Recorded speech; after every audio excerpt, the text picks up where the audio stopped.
titled this lecture, Revolutions, Tyrants, and Wars. It sounds like a terrible title, but that's exactly what it's about. I saw a woman sit upon a scarlet-colored beast full of names of blasphemy. Revelation 17, verse 3. Here is this church controlling this scarlet-colored beast. Revelation 13, verse 4 says, and they worshipped the dragon, unknowingly, of course, which gave power unto the beast, and they worshipped the beast, which has been defined as that power which ruled for 1,260 years, then received a mortal wound, and will rule again at the end of time. And we have identified it, basically, as Catholicism. And they worshipped the beast, saying, who is like unto the beast, who is able to make war with him? Yeah, they're all bowing down to this strange beast, the kings of the world and the high people of this planet. They pay homage to it. They worship it through their obedience and by giving them the power of the state to deal with any issue. Here is an interesting quote from Popery, Puseyism, and Jesuitism. At what then do the Jesuits aim? According to them, they only seek the greater glory of God, but if you examine the facts, you will find that they aim at universal dominion alone.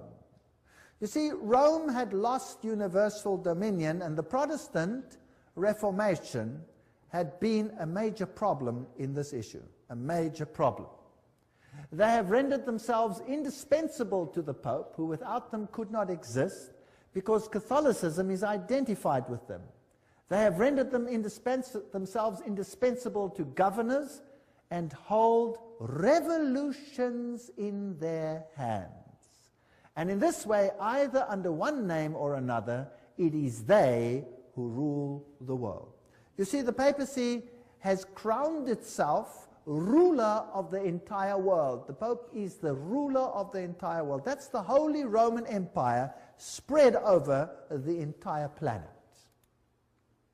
Well, if we have a look at a century of revolutions starting from 1750 to 1850, we'll see the American Revolution in 1776, and we can ask the presidents that then ruled, who do they think were responsible for this revolution? Then there's the French Revolution, 1789, the Spanish Revolution, 1823, the Polish Revolution, 1831, the German and the Italian Revolution, 1848. By 1917, you had the Russian Revolution, and then basically it was time for war, 1914 to 1918, which made the Russian Revolution, by the way, possible, and World War II, 1939 to 1945. That's a lot of conflict on this planet. How much blood did not flow on this planet as a consequence of these revolutions? And why? Because one power wanted absolute control. And the Bible says the dragon gave it its power so that everybody should be subject to that power and to none other. Well, let's have a look at a brief chronology here. In 1717, we're dealing with this time period of terrible, terrible conflagration on this planet. The Masonic Grand Lodge of England was founded. England was a thorn in the flesh. It was a Protestant nation. So a Masonic Grand Lodge is founded to infiltrate this power. 1721, the first Masonic Lodge was founded in France. 1731, Benjamin Franklin was initiated as a Freemason. 1738, the Roman Catholic Church condemns Freemasonry. Now that's a brilliant move. That's called dialectic thinking. You create an organization, you ban it, your insiders belong to the organization, but the outsiders see that you have distantiated yourself. It can't be your fault. You see how clever that is? Whereas at the Vatican, all the lodges remained and all the cardinals were members, but not the Goyim. It was to be a Protestant army under the control of the Jesuit order, and we did an entire lecture on that, and you can get it, the one on who's behind the secret societies. By 1758, Sir Francis Dashwood founded the Hellfire Club. Benjamin Franklin visits England to discuss the future of American colonies with Dashwood. 1768, foundation of the rite of strict observance. That's the 33-degree level of Freemasonry by Baron von Hunt, based on the Templar tradition. So that's an interesting point. And then Frederick of Prussia, Frederick the Great, I don't know what was so great about him, but nevertheless, founded the Order of the Architects of Africa and uses the title Illuminati to describe his neo-Masonic lodges. So that's just a brief history as we're going along. 1770, Benjamin Franklin was elected Grand Master of the Nine Sister Lodge in Paris. 1771, Grand Orient Masonry was founded in France. 1776, Order of the Perfectibilists, or Illuminati, was founded. Notice they call themselves perfect. The American Revolution starts. So by 1776, they had put everything in place. 1778, Peter I founded the Secret Circle. 1785, Grand Masonic Congress allegedly plotted the French Revolution. The Illuminati was banned in Bavaria, or went underground there. 1789, French Revolution. 1784, Illuminist conspiracy to overthrow the Habsburg monarchs of the Holy Roman Empire. So the monarchies must go. The monarchies were often opposed to Jesuit rule, and they banned the Jesuits. Well, it was payback time. Nobody bans the power of the Roman Catholic Church. In 1816, John Adams wrote to President Jefferson, "Shall we not have a regular swarms of them here in as many disguises as only a king of the gypsies can assume, dressed as painters, publishers, writers, and schoolmasters? If ever there was a body of men who merited eternal damnation on earth and in hell, it is this society of Loyolas." They didn't mince words in those days, eh? Wow. That's the new Jesuits. There's the quote. Everything I say has got a quote. Now, many writers warned of this great conspiracy of the Jesuits. Samuel Morse, remember, the founder or the inventor of the Morse code, wrote, "The author undertakes to show that a conspiracy against the liberties of this republic, the United States, is now in full action. Under the direction of the wily Prince Metternich of Austria, who, knowing the impossibility of obliterating this troublesome example of a great free nation by force of arms, is attempting to accomplish his object through an agency or an army of Jesuits. The array of facts and arguments going to prove the existence of such a conspiracy will astonish any man who opens the book with the same incredulity as we did." So those are the people that the presidents believed were behind all these conspiracies. President Abraham Lincoln himself said the Protestants of both the North and the South would surely unite to exterminate the priests and the Jesuits, if they could learn how the priests, the nuns, the monks, which daily land on our shores under the pretext of preaching their religion, are nothing else but emissaries of the Pope, of Napoleon III, who was a high Freemason, of course, and other despots of Europe, to undermine our institutions, alienate the hearts of our people from our Constitution and our laws, destroy our schools, and prepare a reign of anarchy, here as they have done in Ireland, in Mexico, and in Spain, and wherever there are any people who want to be free." That's quite a statement. 50 years in the Church of Rome, the priest Father Chenike wrote, he used to be a Catholic and then became a Protestant, "This war would never have been possible without the sinister influence of the Jesuits. We owe it to popery that we now see our land reddened with the blood of her noblest sons." Abraham Lincoln, 1865, 16th President of the United States. Lincoln's private letters, they were burnt by his son Robert, restated by Charles Chenike, who was the personal confidant of the President. In a letter dated 22 January 1870, Mazzini wrote to Pike. Now, Albert Pike is this high Mason who wrote the manual, if you like, of Scottish Freemasonry.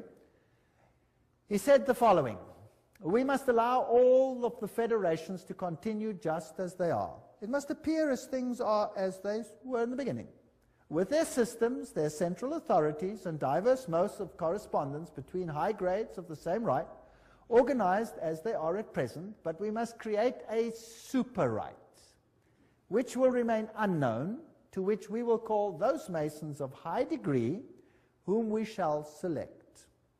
With regard to our brothers in Masonry, these men must be pledged to the strictest secrecy. Through this supreme right, we will govern all Freemasonry, which will become the one international center, the more powerful because its direction will be unknown. Now, Albert Pike wrote a letter to Mantieni, and that was dated August 15, 1871, in which he propagated that there should be a world order, a one order where all nations are under the control of one central organization.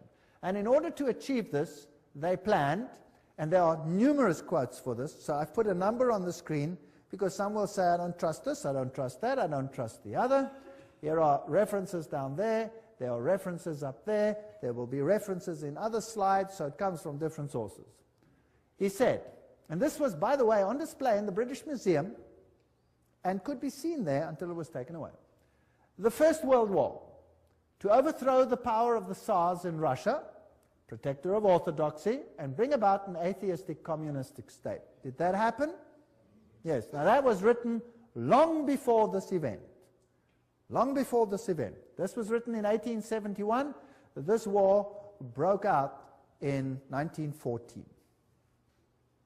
The Second World War, that's also written long before the event, to originate between Great Britain and Germany, to strengthen communism as antithesis to the Judeo-Christian culture, and bring about a Zionist state in Israel. Did it achieve this objective? Yes. In fact, after this war, Israel, in its present form, was reinstated under the protection of Britain. And then, interestingly enough, a Third World War, a Middle Eastern war involving Judaism and Islam, and spreading internationally. That's fascinating. Is that on the cards, or what do you think? Certainly sounds like we are on track. Well, here's another quote, just in case people don't like that quote. Mantieni with Pike developed a plan for 3 world wars so that eventually every nation would be willing to surrender its national sovereignty to a world government.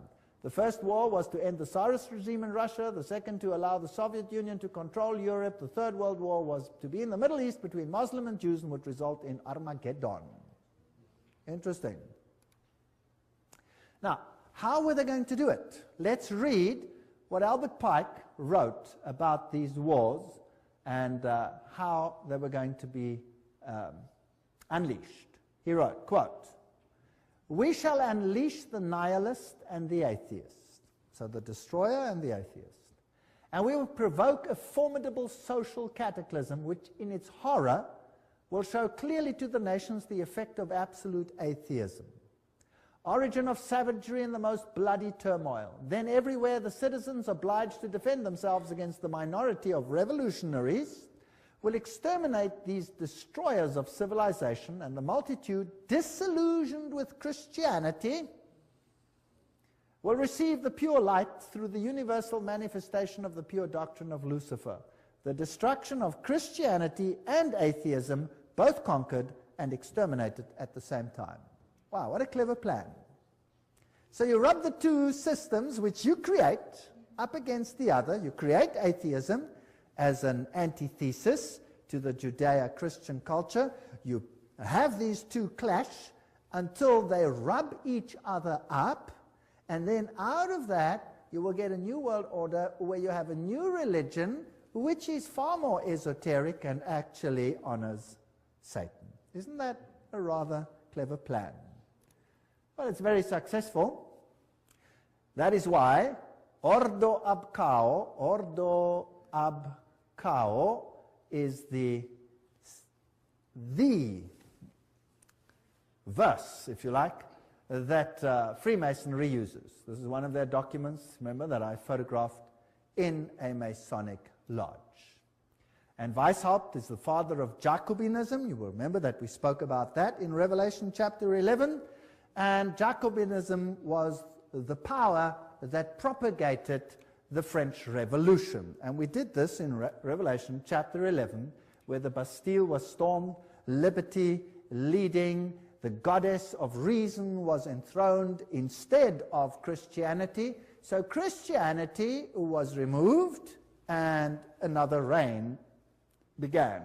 The monarchy was deposed, and Louis and his wife lost their heads, the beheading of Marie Antoinette, and that put an end to that monarchy. Then Robespierre, he headed the Jacobin clubs, and a reign of terror commenced, which in its bloodshed and its violence rivals anything that we have seen to date. The great philosopher, if you like, of the French Revolution was Voltaire. Now you can look it up in any Encyclopedia Britannica. They will tell you who Voltaire was. He was a Jesuit. They will say, of course, he was a renegade Jesuit that left the Roman Catholic Church to write against it. No, no, no. He was just playing the role perfectly, because they were setting up an antithesis. Do you remember the promise that a Jesuit makes, that I will take either side and do it perfectly, as long as in the end the Mother Church wins? Well, to hold the pen is to be at war. The social contract, man is born free and everywhere is in chains. One man thinks himself the master of others, but remains more of a slave than they are.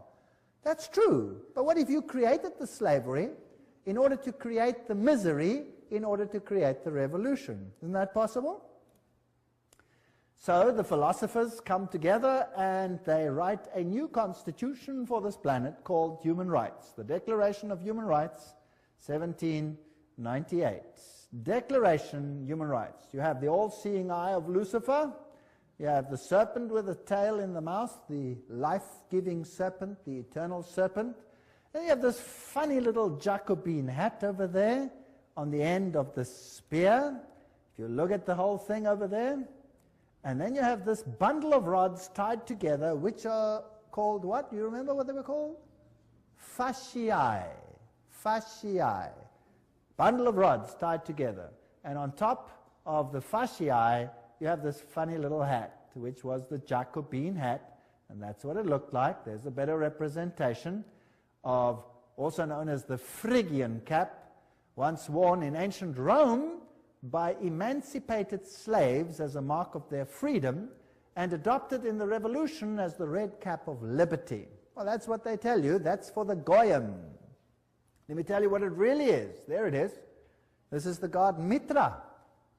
And there he is slaughtering the bull. And he's using a dog, a snake, and a scorpion, which has got hold of the more delicate parts of this bull, and he's destroying him with unclean animals. This is a war against Christ. Now let's have a look on the side. What does his hat look like? It's the Phrygian hat. So this is Mithraism. And Catholicism is Mithraism. Mithraism was the religion of Persia, it was the religion of Rome, and it is the religion of the Roman Catholic Church. There are 7 grades in Mithraism. The highest grade is called Father. And then you've got a congregation. Now, who in the Catholic Church has a congregation and is called Father? The priest, right? And he could be a member of various groups, and so can Catholic priests. They can be whatever. They can be Jesuits, they can be Franciscans, they can be Dominicans, they can be members of various other orders as well. So Cyrus the Great was the first one to bring out the Human Rights Charter.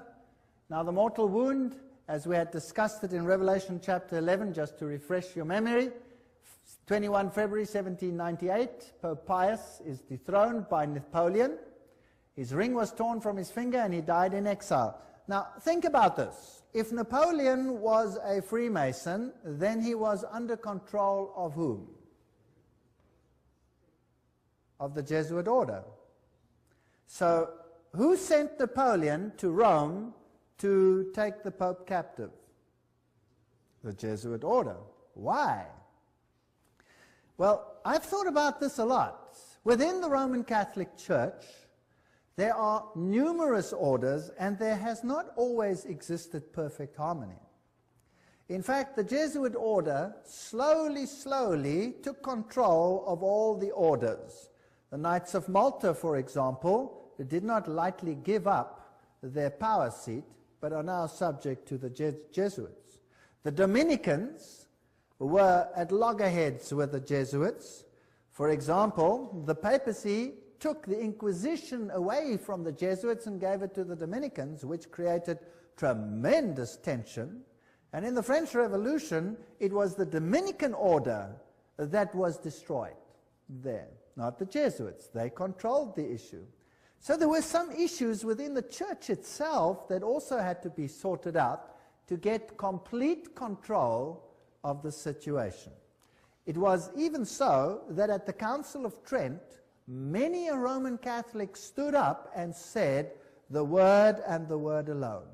Don't think that everything in the Catholic Church has always been negative towards the Word. No. And Martin Luther must have made an impact as well. And so there were many that weren't in line. So the church itself needed a purging. And then there was another problem. And this problem was this, that the Reformation had fingered Rome as the Antichrist. Now, if the Reformation fingers Rome as the Antichrist, any move that seems to emanate from Rome will be looked at with what? Suspicion.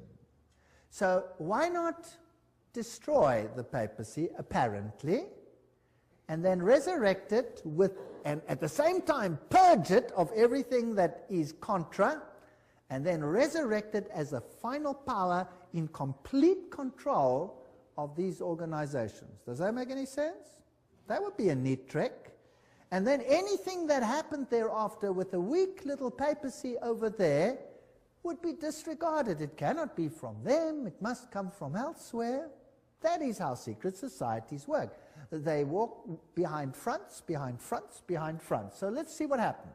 By 1804, Pius watches Napoleon crown himself emperor.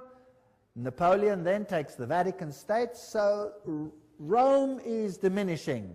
By 1848, Mazzini attacks Rome, and Pope is exiled, Papal States are gone. So this power is gone. The Protestants literally relaxed, basically. Dangerous thing to do. Berthier takes the Pope captive. Weishaupt and his fellow Jesuits cut off the income to the Vatican by launching and leading the French Revolution, by directing Napoleon's conquest of the Catholic Europe, and by eventually having Napoleon throw Pope Pius VII in jail at Avignon, until he agreed, note, as the price of his release, to re-establish the Jesuit order. It had been banned, even in the Catholic Church, imagine that. So it had worked underground. This Jesuit war, or maybe it had been banned purposefully to make it seem as if there was a war. You never know, because these people are superb liars. But this is history, this is what happened.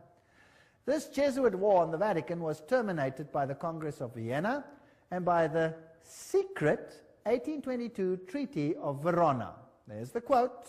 Everything I say has got a quote. I'm not making anything up.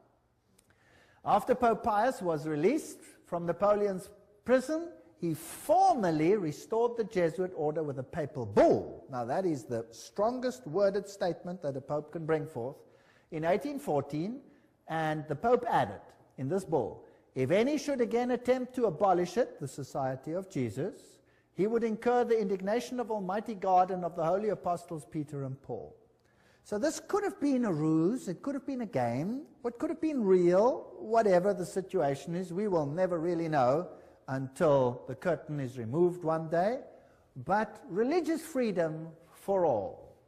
And revolutionaries take to the streets and do what they feel they have to do. Joseph Bonaparte, here he is, 1768, 1844, King of Spain, and he was Grand Master, Grand Orient in France. So here you have all the Masonic connections. This comes from the Masonic book, Masonic sources. Napoleon, himself a high Freemason, is now waging war in the whole of Europe, cleaning up the monarchies, and then he has a war with England. Now, who controls England by this stage? The Freemasons. So we have a Battle of Waterloo, and these are the generals that fought on the two sides. Michel Ney and E. von Grouchy, they are on the side of Napoleon. High Freemason, Napoleon, High Freemason. On the other side, you have General Blücher. Those who are German will know a statement that goes, "Ran wie Blücher an der Katzbach," which means, you know, General Blücher at the river Katzbach, he gave Napoleon blazes. High Freemason.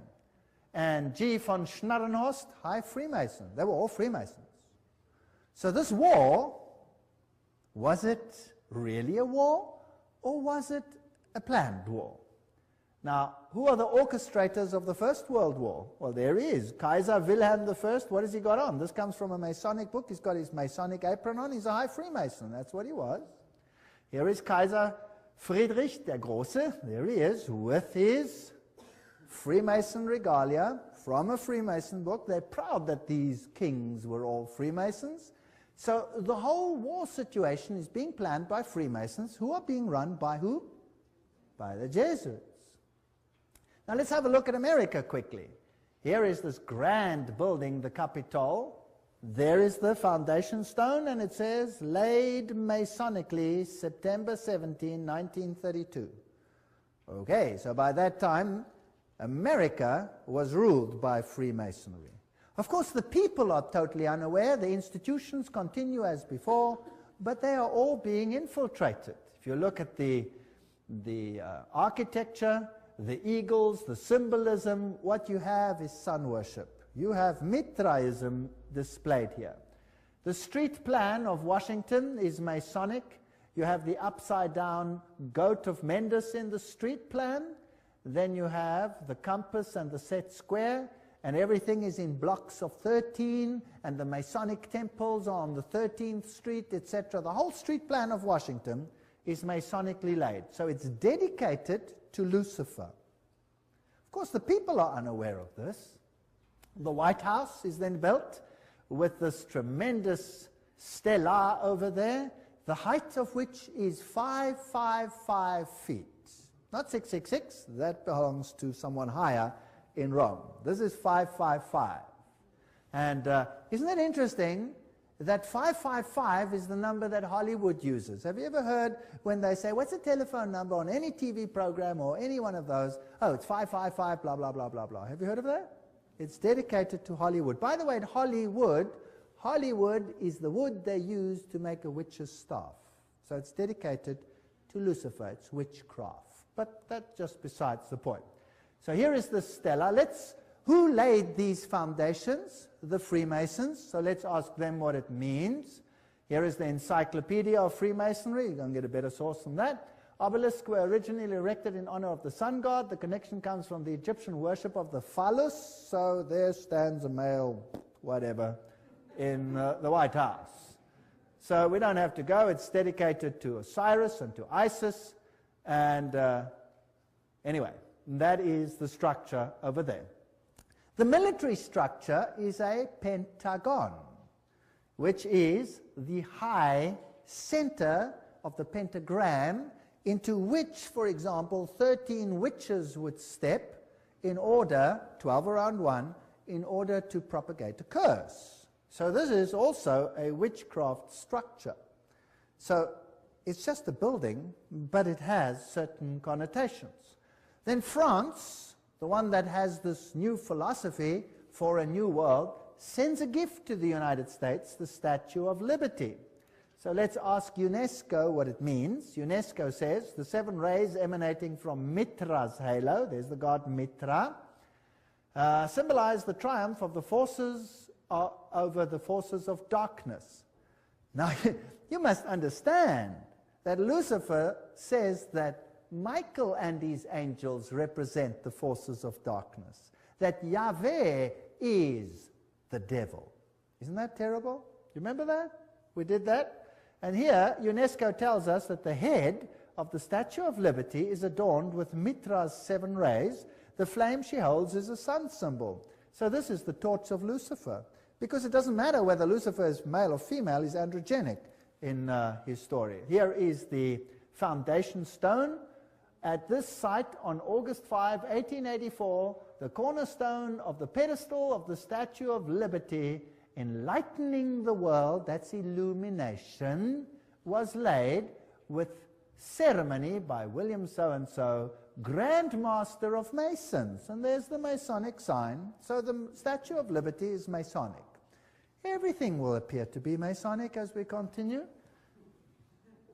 Tex Mars writes, towering above the shimmering but polluted waters, she holds in her outstretched arm and her hand the torch of fire and light, a gift of the Masonic order. The modern inheritors of the Illuminati heritage of the Statue of Liberty was sculptured by Frederic Bartholdi, a member of the Masonic Lodge of Alsace-Lorraine in Paris, France.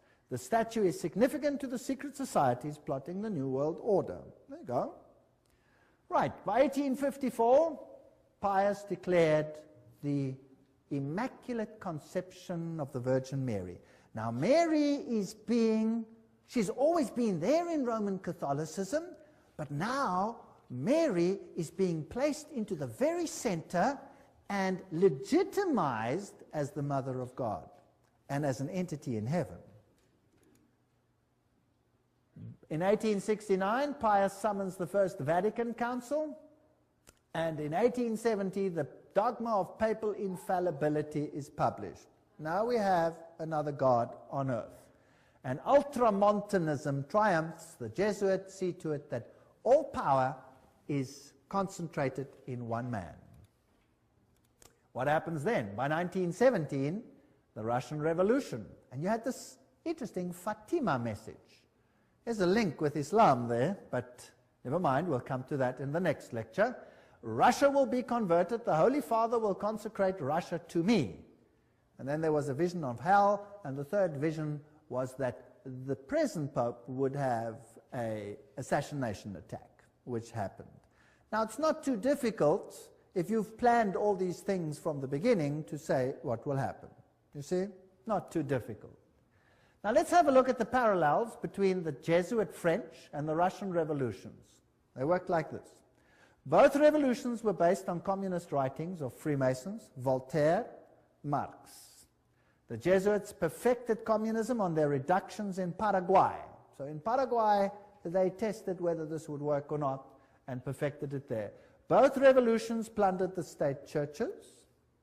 Both revolutions ended the monarchies. Both the Bourbon and the Romanov dynasties had expelled the Jesuits. Both of them were gone. They weren't going to take this chance again.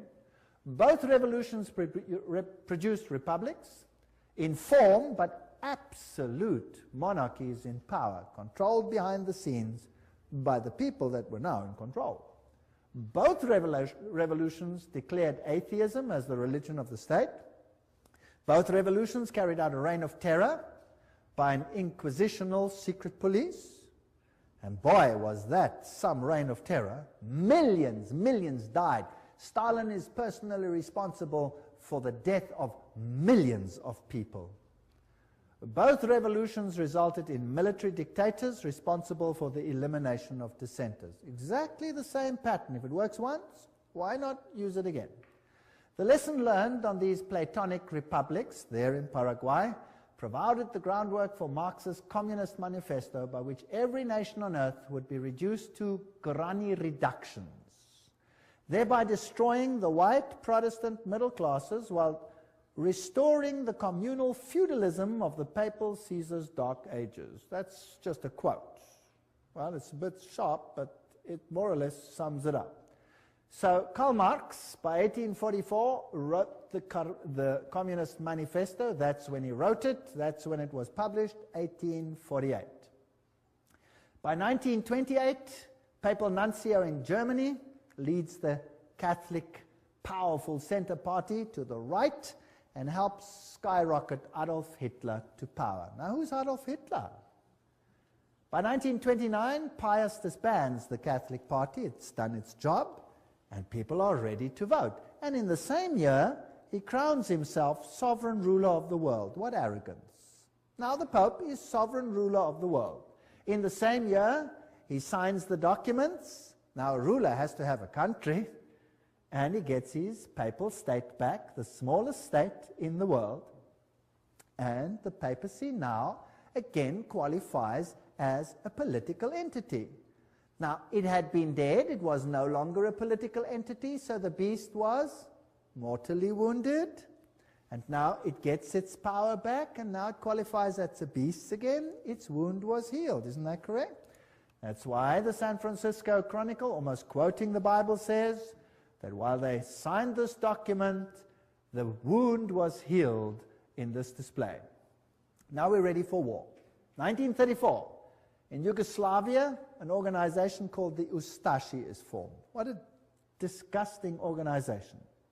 Founded, and they assassinate King Alexander of Yugoslavia. Now the Ustashi is a military organization with basically Nazi features, and they slaughtered the Serbs. They slaughtered the Orthodox people and forced them to become Catholic or to die. One of the two. And nothing is ever said about this tremendous slaughter that took place over here. 1941, Croatia declares itself independent, and the slaughter begins. This is the man who is now Pope, Cardinal Secretary of State, Eugenio Pacelli. There is his family, all of them Masonic connection, and of course they have the Banco di Romano at their disposal with Rothschild money.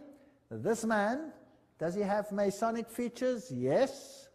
Here he is at his election. His cell number was 13, a very important number in Freemasonry. There he is in the Masonic triangle stamp that they produced. There he is with the Masonic sign, just as Anthony Sayer had it, and something else. From then on, the papacy wore the ephod, the little plaque that was also worn by the priests of Israel. Now, let's ask Albert Mackey, a 33-degree Freemason, to quote to us what this means. He says, "The Grand High Priest of the Royal Arch Freemasonry from 1859, 1865 in USA states in his standard work," this is him, states that the High Priest of the Royal Arch officially wears the ephod. So who's the High Priest of Freemasonry? And there he is, the Pope.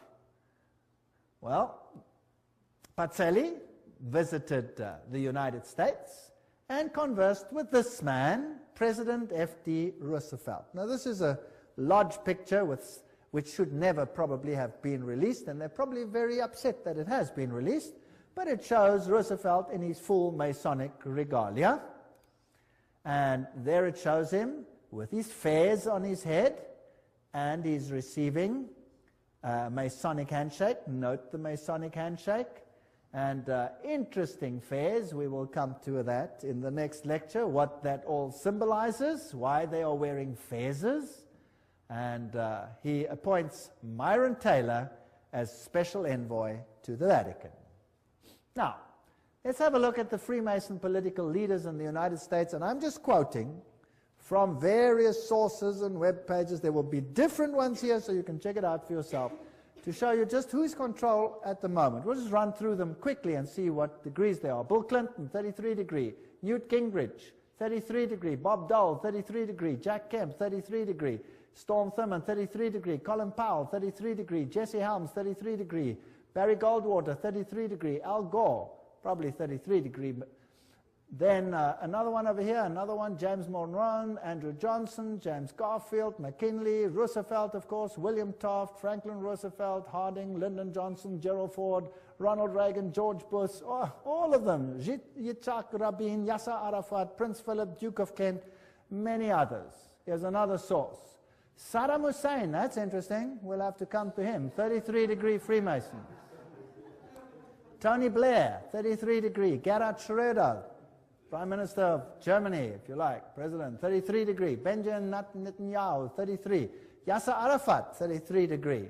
Ronald Reagan, Gorbachev, Helmut Kohl, Shimon Peres. Helmut Kohl is also a committee of 300. Francois Mitterrand, 33, was Grand Orient Lodge, of course. Yitzhak Rabin, Willy Brandt. All of these old ones were Freemasons. Some more. Joseph Stalin. He was Illuminati. He was a member of the Grand Orient Lodge. Leon Trotsky, Grand Orient Lodge. Kissinger is a member, committee of 300. J. Edgar Hoover, 33. Cecil John Rhodes. Aleister Crowley. Walt Disney was a 33-degree Freemason. Olive Palm, Al Gore, Tony Blair, Joseph Mengele. That's interesting. That's the mass murderer of the Nazis. He was Illuminati. Robert McNamara. You name it. They're all there. Billy Graham. Oops, sorry. Let's move on. Colonel John Glenn, Buzz Aldrin, everyone who's ever been up in space has to be a Freemason of the highest degrees. Edgar Mitchell, all the way through, Francis Bacon, Lord David Owen, all the negotiators, Richard Halbrook. I'm just running through some of them. Alan Greensprang, Peter Wallenberger, Queen Elizabeth is the queen of the Bilderbergers. Prince Philip, Queen Beatrix, she's the committee of 300. Prince Bernard of the Netherlands, committee of 300. And so we go on and on and on and on. Ted Kennedy, Rockefeller, David Rockefeller, Teng Hui, Baron von Rothschild. Hillary Clinton is 6 grand dame. She's a very high Freemason. Albert Pike, of course, you know, Bertrand Russell, Otto von Habsburg, Weishaupt, all the way back. Here is Edgar Hoover. President Dwight D. Eisenhower there honors him with the 33 Grand Cross at the special White House ceremony. They're not ashamed of any of this. Here are just about all the presidents of the United States in the presidential gallery of the lodge. I photographed this myself. I went into the lodge, I went into the presidential gallery, I photographed each one of these. And then, me? Not me. Anyway, there they all are as Freemasons. If we look at the American dollar, some very interesting things happened under the time of Roosevelt. There is this symbol on the dollar, there's that symbol. We haven't got time for all of this. In God we trust, one. If you look at this symbol over here, it says Annuit Captus Novus Ordo Seclorum. If you intercalate the hexagram, then you'll have this A-S-N-O-M, which is a scrambling of Mason, Mason. If you go to the other side, it points to objects, and it then reads Arlto, you have Arlington. There's too much there to talk about, and many interesting things. If you go to the 1 and you go to the half moon, there's a little structure over there. Can you see it? It's a micro dot. You'll have to get a magnifying glass and look at it under a magnifying glass, and you'll see it's a little owl. A little owl. Owl in a half moon. And this over here you'll see is a spider's web. There's a lot of symbolism over here. Now if you go to the ancient coins, you'll see that the deities were associated with the owl, and you will see that when we went to the Bohemian Grove, what did they worship there? The great owl of Bohemia, and you saw the presidents of the United States bow down to the owl of Bohemia. Quite a scary business. Now, looking at this symbol, you have the all-seeing eye of Lucifer. It is not yet on the base of the triangle. When it is placed on, he will have his kingdom. But that is Lucifer, Annuit Coptus, he God, Novus Ordo Seclorum, new order of the ages. There are 13 levels over there. The bottom one is the date of the founding of the independence of the United States, but it is also the founding of the Illuminati. You have the spider's web, symbol of the new age. You have over here the band, the ribbon of Lucifer. You will see it over here in this Roman Catholic Church, where you have Anubis, the phoenix, symbol of Jupiter, the god Jupiter, and the skull and crossbones, and there you have the ribbon. You see it? Associated with Jupiter. That's on the flame. And all of these symbols tell us one interesting story. On the other side, you have this symbol. There are 9 feathers. There are 13 spears. There are 13 leaves. There are 13 pentagrams, shaped in the form of a hexagram. You have the eagle. You have this statement over here, a pluribus unum, out of many one. We're going to reunite all nations. So that's the symbolism of a new world order on the dollar. The world is going to be united under one central government, and that government is going to be in control of Lucifer, not Jesus Christ. Although Jesus Christ, of course, knows about it, permits it, and is ultimately in control. He tells us ahead of time that this is going to happen. And then the end of the story is that Jesus will reign on this planet.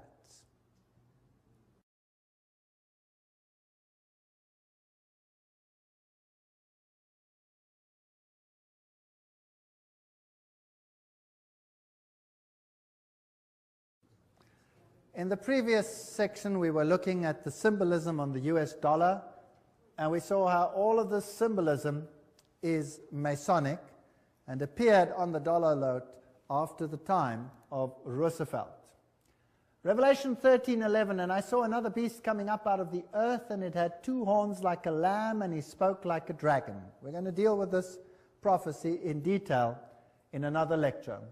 It exercises all the authority of the first beast, which we will find will be Roman Catholicism before it, and causes the earth and those that dwell in it to worship the first beast whose deadly wound was healed. So here was now a Protestant ally that would enforce papal doctrines. But that's in another lecture, complete lecture, called Two Beasts Become Friends. If we look at the architecture even, it is interesting. That is St. Peter's. That is the Capitol building. The architecture is identical. Of course, the building itself was designed, the American one, by Freemasonry. And Freemasonry is in control by whom? The Jesuit order. Now let's have a look at some of the symbolism over there and some of the interesting issues. We are now ready for the Second World War, and the 3 main role players of the Allies are this man over here, Winston Churchill, and he was a what? 33-degree Freemason. We saw Roosevelt in his full Masonic regalia. He was a 32 or 33-degree Freemason. And then we have Stalin, who was, of course, Grand Orient member, so 33-degree Freemason. They're all on one side. Extract from a report by Ambassador Harriman in Moscow to the State Department, June 30, 1944. Stalin paid tribute to the assistance rendered by the United States to Soviet industry before and during the war. He said that about 2/3 of all the large industrial enterprises in the Soviet Union had been built with United States help or technical assistance. The other third had been Britain. So who built the USSR? Who built it? The West. The West financed it and built it. Here you can see Winston Churchill in his Drood Masonic Lodge with all his Drood fellows around him. So these are genuine facts. This isn't just conjecture. Do you remember Pearl Harbor? Well, fortunately, the 50 years of Secrecy Act are past, and so now we know for a fact, because this has been revealed, that they knew that Pearl Harbor was going to be attacked. Is that correct? And they chose not to do anything about it. Why? Because they needed an incident to start a war. The American Constitution was not going to permit them to enter a war. They needed an incident, and they created it. In fact, that is mass murder of their own people. Is that correct? Because they knew about it. This is public knowledge. It's in the news. The 50 years secrecy is up. Nobody can deny it anymore. It's a fact. So America, once before, has killed thousands of its own people to allow something to become possible that wasn't possible before.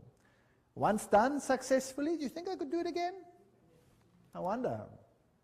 What about the other side? Hitler.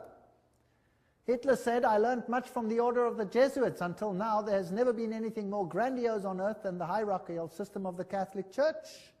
I transferred much of this organization into my own party. The SS was constituted according to the Jesuit principles. Himmler, head of the SS, was closely associated with the Jesuits through his father and brother. Hitler said of him, "I can see Himmler as our Ignatius of Loyola." And Joseph Goebbels was also a trained Jesuit. So, the two sides, who controls them both? The same parties. This is called thesis, antithesis. Goebbels, Himmler, these people were Jesuits. They were fascists. Adolf Hitler, fascist, using the symbolism of the sun god, the Maltese cross, the symbols of the sun god. Here he is with Hindenburg himself, of course, a Freemason. This thing is all entirely planned. Gaining the youth on his side. One of the principal Catholic personalities to help Hitler to power was Franz von Papen. And Franz von Papen, of course, leader of the Catholic Party, helped to skyrocket Hitler to power. So the Catholic Church skyrocketed Hitler to power. And these are posed pictures. They have Masonic meaning, but we'll get to that later. The Reichsadler, chosen as the symbol, Masonic symbol. And the supposed happy alliance in the beginning, which then deteriorates. Here you see the salute with the Masonic activities associated with it. Here he is together with the church leaders, and here you can see the cardinals giving the Heil Hitler salute. So the church was very much involved with the Nazi movement. There is a bunch of cardinals giving the Heil Hitler salute. The Pope and the Führer, you will recall that even to this day there is tremendous anger about Pope Pius having now been declared on his way to sainthood because of his connection with the Nazi movement.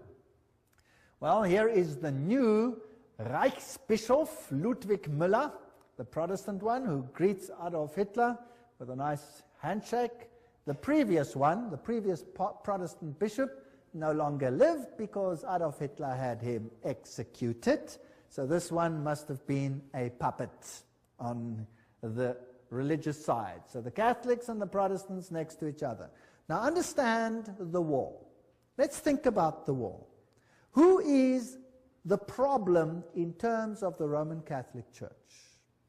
Firstly, the Orthodox Church in the East had been a problem. The First World War sorted that out.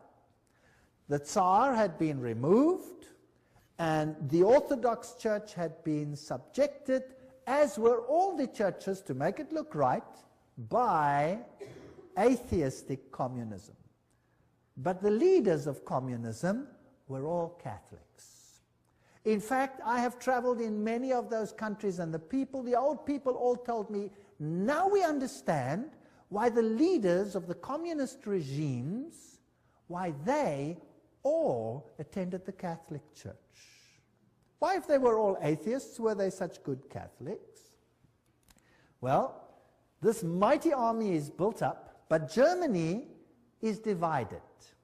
The north of Germany, and particularly the east of Germany, is all Protestant. They're Lutherans.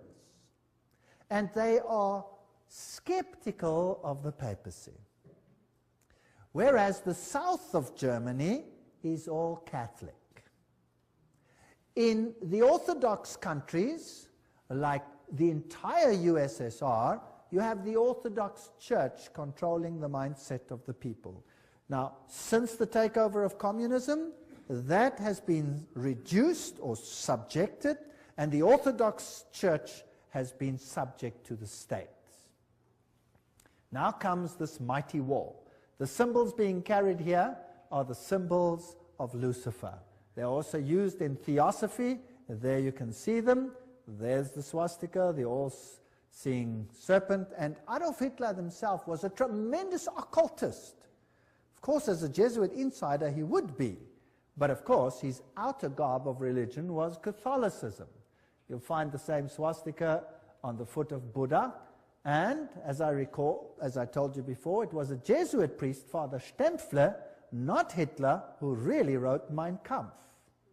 So a Jesuit wrote the book. The SS has the same symbols as the Skull and Bones people. The skull with the crossbone, meine Ehre, heißt Treue.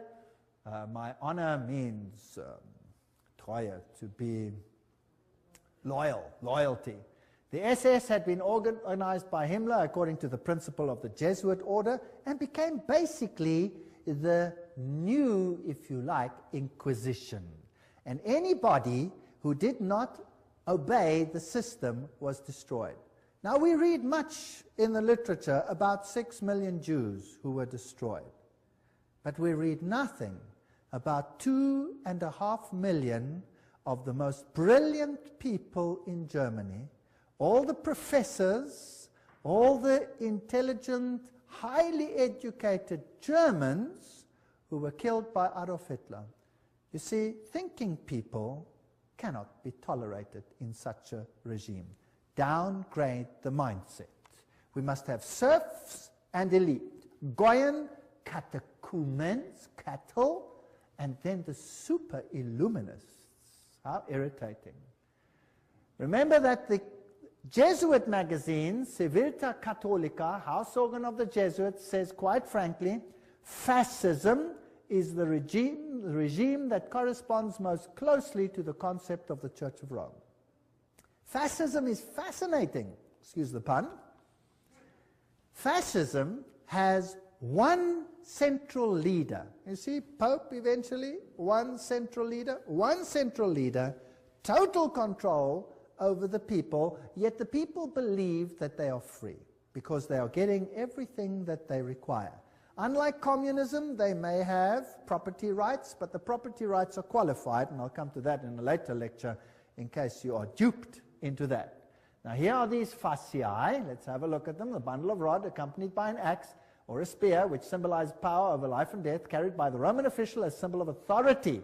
Under the Republican conflict or praetor, starting on an expedition, he took his vows on the Capitoline Hill, where the Vatican sits today. This is very symbolic. He acclaimed, if acclaimed imperator, in other words, leader by his troops, he decked his fasci with a laurel, and on his return deposited the wreath upon the Capitoline Hill. Everything leads to Rome. Fascinating story. So where you find the fasciae, you must know that Rome is behind it. Fascist regimes use the fasciae. So fasciae can look like that with an axe, or the axe can go through, or it can be a spear like it was in the French Revolution. These are fasciae. Now where do we find the fasciae? Well, in 1888, campaign poster of incumbent President Grover Cleveland, Benjamin Harrison defeated them, but later he won. Cleveland was re-elected to a non-consecutive term. There his eagle is standing on 2 fasciae. See it? Fascism, hidden in the United States. Do you know the United States should be as far as the East is from the West from fascism, isn't it? Well, isn't that fascinating? The U.S. Capitol building, if you go right to the tippy-toppy, that's what you have. Fasciae, fasciae, fasciae, fasciae. So the United States eventually is going to become a fascist state. Nobody would have believed that 50 years, 100 years ago, 10 years ago, maybe not even 5 years ago. Today, what does it look like? Is there mighty state control over every single one, just like in the times of the SS? If you move, is there a new law coming out which will watch the people of the state? Yes or no? Yes, Patriot Bill, have you heard of that? All kinds of interesting laws coming out. Now, what type of government is that? Interesting. There it is. Did you know that the fasciae here, fasciae behind the rostrum podium of the House of Representatives in Washington, D.C., note the back of the chair resembles a golden axe. There it is, the axe and the fasciae. So they knew this all along. They're just waiting for the opportunity, biding their time. Ancient Roman coins with a fasciae. Here is a fasciae on the back of a dime in America with a flame there. Fasciae on a US dollar. and presidents sitting next to fasciae is Washington. Even Abraham Lincoln sat on a fasciae chair. Here's the insignia of the National Guard. It has fasciae. There are fasciae in the Statue of Liberty. Let's read what Anthony Sutton, remember this man who wrote about Skull and Bones, educated at the University of London, Gottingen, California, research fellow, Hoover Institute. This is an important man. Let's see what he has to say. How the order creates war and revolution. Talking now about Skull and Bones, which is the Illuminati, which is the Jesuits behind the scenes, as we have seen. Operational history of the order can only be understood within the framework of Hegelian dialectic process. Hegel, the great man who said, always create two directions. Thesis, antithesis, rub them up against the other. Who cares how many people die in the process? Then you have synthesis. Then you get what you actually want. From this axiom, it follows that controlled conflict can create a predetermined history. For example, when the Trilateral Commission decided managed conflict, etc., we read this quote before, so I'll just skip it. The synthesis, that's which comes together, sought by the establishment is called the New World Order. Without controlled conflict, this New World Order will not come about. Random individual action of persons in society would not lead to this synthesis. It's artificial. Therefore, it has to be created. So you hear about a war here and a war there and a revolution here and a revolution there. Revolutions have to be financed. You never hear where the money comes from to finance them. Who finances the revolutions? Who runs them? You see? So you have Nazis against Soviet Unions, North Korea, North Vietnam, ad nauseum against the United States. The conflict built profits while pushing the world ever closer to a one-world government. Now, isn't it logical that that's what Satan wants? He wants a one-world government. So, in Hegelian philosophy, the conflict of political right and political left, or thesis and antithesis in Hegelian terms, is essential to forward movement of history and historical change itself. Have you noticed that every country has a left party and a right party? Have you heard about that? And your country has it too, otherwise there would be no point to vote, right? Two of them. Now, let's have a look how this is worked. President Woodrow Wilson made this statement. This is now a president speaking. Some of the biggest men in the United States in the fields of commerce and manufacturing know that there is a power so organized, so subtle, so complete, so pervasive, that they had better not speak above their breath when they speak in condemnation of it. Aha, so here is a power that controls things. Karl Marx in Das Kapital posed capitalism as thesis and communism as antithesis. Now you'll have Jesuits clamoring for capitalism and you'll have Jesuits clamoring for communism. The clash of opposites must, in the Hegelian system, bring about a society neither capitalist nor communist. That's synthesis. Moreover, in the Hegelian scheme of events, this new synthesis will reflect the concept of the state as God and the individually as totally subordinate to an all-powerful state. If you don't do what the state says, sizzle fits. That's what Adolf Hitler practiced. 2.5 million Germans, sizzle fits, gone. What then is the function of Parliament? Now take note, I'm not saying this, I'm reading it. I get criticized for this statement. You cannot believe. Please don't criticize me. Write to these people. I'm just quoting. What then is the function of a parliament, a congress, for Hegelians? These institutions are merely to allow individuals to feel that their opinions have some value and to allow a government to take advantage of whatever wisdom the peasant may accidentally demonstrate. All right? Now let's see how Hegel puts it himself. This is now the great philosopher Hegel, where the politicians bow down to him. He says, by virtue of this participation, subjective liberty and conceit with their general opinion, individuals, can show themselves palpably efficacious and enjoy the satisfaction of feeling themselves to count for something. In other words, we're just idiots. So if you vote, who are you voting for? I'll tell you who you're voting for. I always say this. They vote for the devil in pink or the devil in blue. The vote makes no difference. It's a joke. Politics is a joke.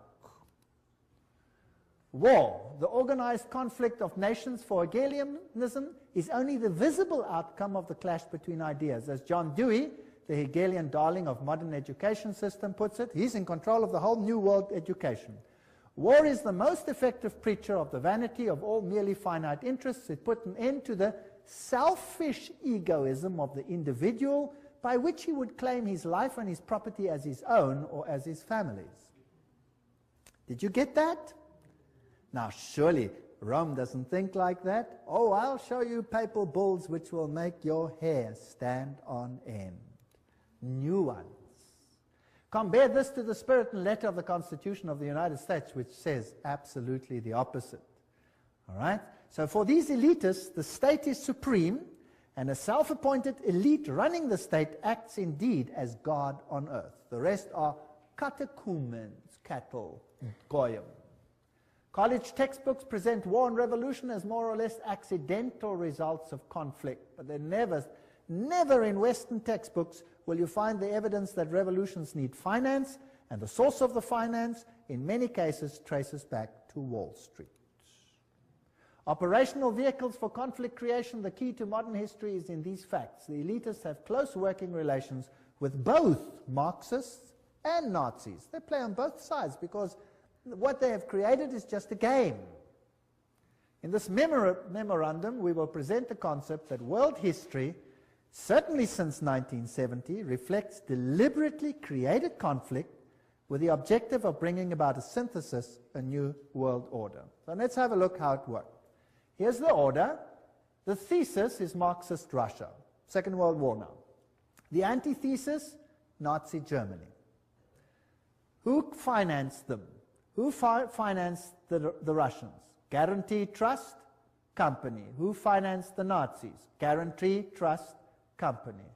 And then you have Harriman, formerly of Harriman and Company, etc., etc. Same people over here. Harriman, Nazi interests. Same people finance both sides. Then you have the Bolshevik Revolution, 1917 and 1933, Hitler's ascension to power, conflict between the two, tremendous profit, and the result, post-World War II, United Nations as the first step to a new world order. There you have it. Beautifully. Financed by the same sides. By 1948, the atomic race. By 1950, Mary receives pilgrim status. 1950, Francis Matthew calls for nuclear war with Russia, and they start arguing between the two of them. Notice how many were killed by Stalin. Among the 1,766,188 victims up to the beginning of 1922, figures obtained from the Soviet documents, nearly 5,000 were priests, teachers, nuns, etc. of the Greek church. As soon as the persecution extended to the millions of Lutheran, Reformed, Baptist, Methodist, and especially Mennonite Christians, the circulation of the Bible is not only strictly forbidden, but punishable by exile. So that's what Stalin did. Stalin killed millions. We hear of 6 million Jews. Well, think in terms of 30, 40, 50 million people when you think of Stalin, the greatest mass murderer this world has ever seen. And Foster Dulles, President Kennedy, what is the story there? Well, here is Kennedy, and he's married to this young lady, Jacqueline Kennedy, and they are setting up the United States for a tremendous conflict in the end, and every president has to play the game. Eventually, this president dies, and this one takes over, Lyndon Johnson. But did you know something interesting? A president has to swear on the Bible when he takes over. Did you know that Lyndon Johnson refused to swear on the Bible? What did he swear on? Lyndon Johnson is sworn in as president by Judge Sarah D. Hughes. Just an hour after the assassination, Judge Hughes brought a small Bible for the swearing-in ceremony, but it was substituted for a Roman missal, mass book, that was found on the plane. So he swears on a Roman missal. He refused to swear on the Bible. Doesn't that tell you something? Isn't that interesting? I find that very interesting. Now, why did that president have to go? He was a Roman Catholic, after all. Is it possible that not all Roman Catholics are so easily duped? Here's the motorcade as it travels along. Here you have Mrs. Kennedy helps the Secret Service agent, Clint Hill, climb into the car at the back when the president was shot. And here are the roses she received. Very interesting. Here is Dallas, 11/22, on November 22, 1963. John Fitzgerald Kennedy, 35th President of the United States, visited Dallas. That's interesting. Also the number 11 over there. That's the building. Here's the building from which he was apparently assassinated, from that window, so they say. There it is, a little bit larger. And here's the plaque where they have written what happened over here. On November 22, the building gained the national notoriety when Lee Harvey Oswald, and somebody did the trouble to underline allegedly, shot and killed President John F. Kennedy. And most people don't believe that Lee Harvey Oswald shot the president. The president's car came down the street. That tree was not yet there and was apparently shot from that window over there. And it happened approximately where I'm standing relative to this picture. Now notice as he comes down here, he's traveling on this side of the road. And imagine hordes of people standing on either side. And here is a little uphill. And when you go further into the hall over here, there was a picket fence. And if you looked from the picket fence, you could look down onto the street. And apparently, when the shots were fired, over 100 people, including the police, didn't run this way, but ran up this embankment towards the picket fence. Now, why did they run to the front of the president and not from behind the president? Apparently, they say, Lee Harvey Oswald shot him from behind, and he was the only one who shot, and he shot from behind, and he hit him over here. A very, very fantastic shot, by the way, if it is so. It only has a little problem. The president's head didn't go forward, it went backwards, and it hit him here in the throat. And there was a small entry wound in the front and a huge one in the back. So from where was he hit? From the front or from the back? He was hit from the front. Not only that, there were shots from other places along the side, and there was an intercalation which all hit the president. There is even evidence that the driver himself, who happened to be left-handed, rotated and shot the president himself with a pistol as well. He had multiple shots. Of the witnesses that ran towards the picket fence, over 100 of them, almost all of them, except for one or two ladies who were ridiculed, were assassinated themselves. Is that not strange? Wouldn't you think that was strange if all the witnesses died strangely? Well, this is one of the biggest cover-ups that probably ever occurred. Here's the picket fence. And when you're looking there, that's how it was. Someone behind the picket fence would shoot. And this would be the view from the picket fence. I'm now pretending to be there. I took these pictures myself. And the cross would be there. So he would shoot the president at this short distance and hit him from the side front. Now it's interesting that the president's head jerked to his back and to his left. Bah, like that. That means that he must have been shot from the front side, right? Isn't that logical? All right, now, am I saying this, or is this public knowledge? This is public knowledge. And yet it is denied by government because they have one culprit, Lee Harvey Oswald. There's the place where he died, straight shot from the picket fence. Now, let's have a look how J.F. Kennedy died. And let's look at the television production of this issue, and then you make your own opinion. If we can have the sound on.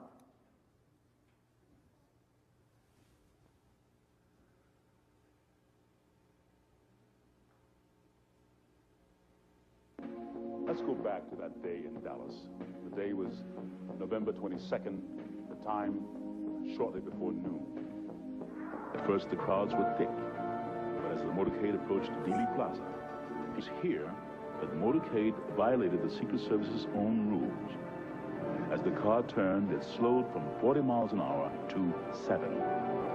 It was precisely then that gunshots blasted out. For 6 seconds, the occupants of Kennedy's car were struck by bullets. Kennedy grasped for his throat. Grabs for his throat. Kennedy's head exploded, driven with great force backwards and to the left. Then and only then did the president's car accelerate and speed off. Lyndon Johnson, the new president, ordered a federal commission to investigate the crime. The Warren Commission had given us the official version. Lee Harvey Oswald had acted alone. But if all 3 shots had come from behind, then why did the president's head fly backwards? Why did so many people, including policemen, run not towards the book depository where Oswald was, but towards the picket fence? If the Warren Commission was right, why did so many witnesses claim to see something completely different from the official report? As many as 177 people died simply for knowing too much. The moment Kennedy was killed, a massive cover-up went into operation. Witnesses were threatened, and many were killed. Bill Hill interviewed immediately afterwards. Shots rang out, and he grabbed his chair. There was an interval, and then 3 or 4 more shots rang out. But that time, the motorcade had sped away. With us now is Gene Hill. He was closer to the president's car than anyone else at the time of the shooting. Ms. Hill is a Dallas grade school teacher and has feared for her life for the last 29 years. I understand that 2 men claiming to be Secret Service agents interrogated you after the assassination. What were you asked? They asked me what I had seen. I told them that I'd seen the president hit, that I saw a shooter from the knoll, and that I'd heard 4 to 6 shots. But they told me I didn't hear but 3 shots. Were you ever interviewed by the Warren Commission? Oh, yes. I was interviewed by Arlen Specter, who, well, he tried very hard to discredit everything I said. He accused me of all kinds of things, from like a shabby marital affair to seeking publicity to just downright lying. We found the real facts, and certainly no one in the intervening 25 years has disproved our basic conclusions. It was Specter who came up with the so-called magic bullet theory, which tracks one bullet going through both Kennedy and Texas Governor John Connally. The bullet was later discovered virtually intact on Connally's hospital stretcher. The truth, had it been known, had it come out, would have revealed there was a conspiracy. Conspiracy to kill the president needed a scapegoat, a patsy, someone who would take the blame. There were many things you weren't supposed to see, like the paraffin test given to Oswald. It proved conclusively that Oswald had not fired a rifle that day, or the spy camera found in Oswald's possessions, issued to him by the U.S. government, or Oswald's letter to a Mr. Hunt, requesting his next assignment. The only Hunt we know of in this case is Howard Hunt of the CIA, who shared the same office with Oswald in New Orleans. The office belonged to Guy Bannister, formerly with the FBI. Not only was this address on Oswald's supposedly pro-Castro leaflets, but the account Oswald used to print the leaflets belonged to the CIA. Howard Hunt with the CIA, Guy Bannister with the FBI, and Lee Harvey Oswald, all in the same office.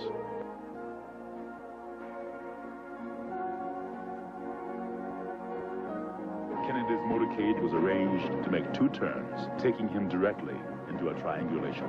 The first shot came from the picket fence. It hit Kennedy in the throat. The second shot came from the Dow Tex building, next to the book depository. It entered Kennedy's back. The third shot came from the southwest corner of the book depository, 7th floor. It hit Connally. The fourth shot came from the Dow Tex. It narrowly missed, hit the curb, wounding a bystander. The 5th and 6th shots were fired almost simultaneously, from the depository and from the picket fence. Both hit Kennedy in the head, one from above, moving him forward. Then, an instant later, one from the front, tossing him back.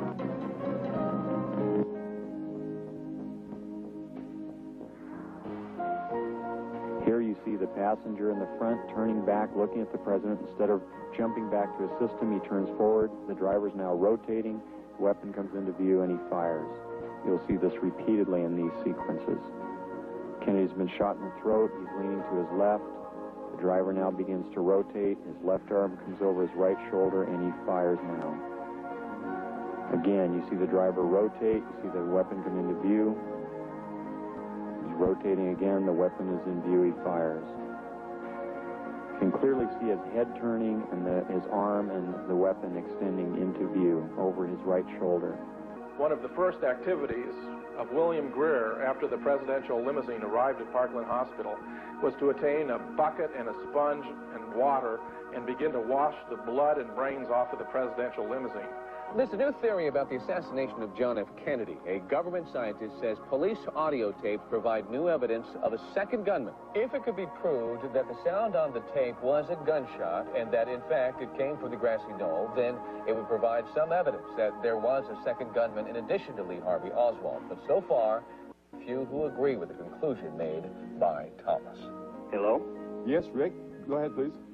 Yes, I'd like to know why it's taken so long for this information and the truth to be exposed. First place, it hasn't been exposed yet, and I don't think it ever will be. Secrecy in government is designed for one purpose and one purpose only. Not to keep the enemy or the opposition from knowing what's going on, but to keep the American people from knowing what is going on. And all the evidence that exists, or might have existed, that would implicate the government in Kennedy's assassination, you can be sure that evidence is now destroyed. So even if everything is released now, the chances of solving the Kennedy assassination and attaching the blame to the guilty parties is almost impossible.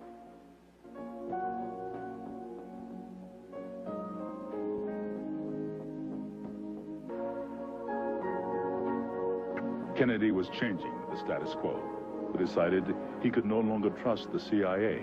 He was transferring covert operations directly to the Joint Chiefs of Staff.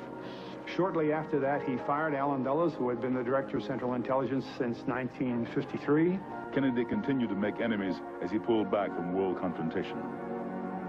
He ordered U.S. troops out of Vietnam. This was an incident that took place. Well, you saw that driver rotate. If you could see it, it was very difficult. You could see his head go back. You could see all these things. Vatican Assassin says, but after the failure of the Bay of Pigs invasion, President Kennedy changed due to his betrayal by the Jesuit Council of Foreign Relations in the person of McGeorge Bundy. He sought to break the CIA into 1,000 pieces. Now, the CIA would be like the SS. Why break that? Then he called for a return to America's currency to the gold standard. That was a major problem that would stop the Federal Reserve. And another thing that he said, I will separate church and state. I think that was a big mistake that he made in the eyes of the Jesuits. Remember that Loyola said, finally let all with such artfulness gain the ascendant over princes, noblemen, and magistrates of every place, that they may be ready at our beck even to sacrifice their nearest relations and most intimate friends when we say it is for our interest and advantage. That's fascinating. We know, of course, that Jacqueline Kennedy was raised in a Jesuit convent, but let's leave it there. One of Nixon's main speechwriters during 3 whole years was Jesuit father, the Reverend John McLaughlin, who wrote Nixon's speeches at a salary of $32,000 a year, which was a lot of money at that time. And the next presidents, one of the next ones, Gerald Ford, there's his own signature, 33-degree Freemason. I took this picture myself in the Masonic Lodge. There he signs it, 33-degree Freemason. These people are not who they say they are. And when we look at him, and we look at these handshakes that they have, and the Holy Alliance between the papacy and the United States of America, this is, by the way, a signal picture, and Reagan appointed this man to be representative to the Vatican. So by 1987, Pope John Paul visits the United States. President Reagan meets him and he says, As you exhort us, we will listen. This is not separation of church and state. For with all our hearts we yearn to make this good land better still. The Pope is quoted as saying, I come as a friend of America and of all Americans, Catholics, Orthodox, Jews, all men of goodwill. Well, interesting. Here he is together. This, by the way, also a Masonic signal picture, but we won't go into the details. That's also a Masonic signal picture. We won't go into those details. How do they plan their trips? Let's ask them. Here's Ronald Reagan planning his trip to this president of Russia. And then in September, Gorbachev proposed a pre-summit meeting in Reykjavik, Iceland. Washington agreed. The astrologer fixed the time and the date of departure, and at 9:45 on October the 9th, Reagan flew to Reykjavik. For instance, if you have very bad Saturn, you should cultivate Jupiter so that... Wow. He's now acting like Nebuchadnezzar. Let's call the astrologers to tell us when this meeting should take place.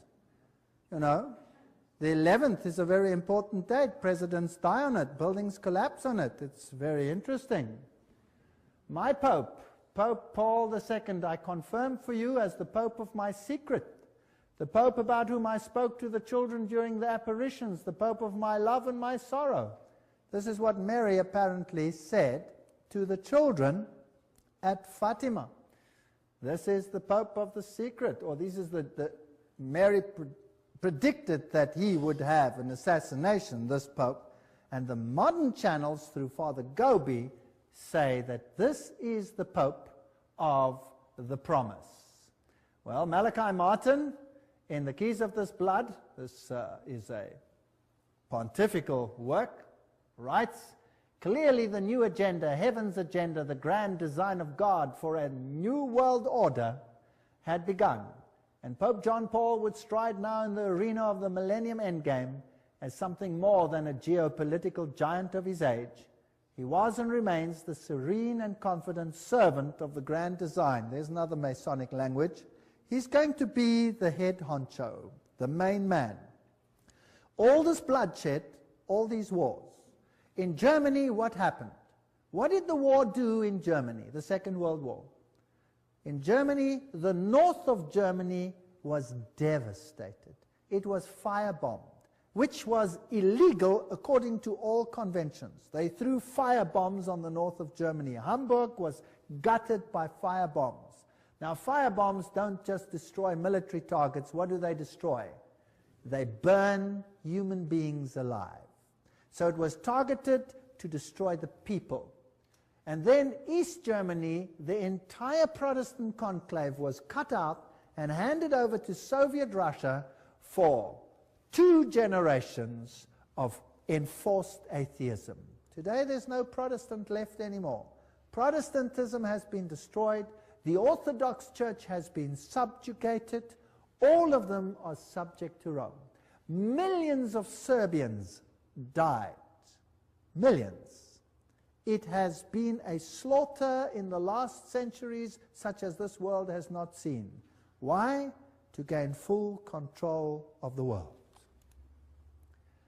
Here is Gerard Newkirk states, over the last 2 decades, in particular during the Reagan years and the last 2 with George W., the United States is looking less like a democracy and more like a highly evolved fascist creature. Isn't that interesting? I'm not saying this, I'm just reading it. Devoid of the idiosyncrasies and shortcomings of its progenitors where they practiced this, this form of fascism has a propaganda machine that is arguably the most efficient the world has ever seen. We are in an interesting time frame. And here you see George Bush with the Pope. Here you see the Prime Minister of England with the Pope. All these 1,000 points of light. 33-degree Freemason, skull and bones member, Illuminatist, 33-degree Freemason with the Pope. And now let's have a look at this picture. Here is President George W. Bush with the Pope under the picture of Ignatius Loyola. Who's going to be the great spiritual leader of the New World Order? Please note this picture. The Pope sits on the altar of Chorazim.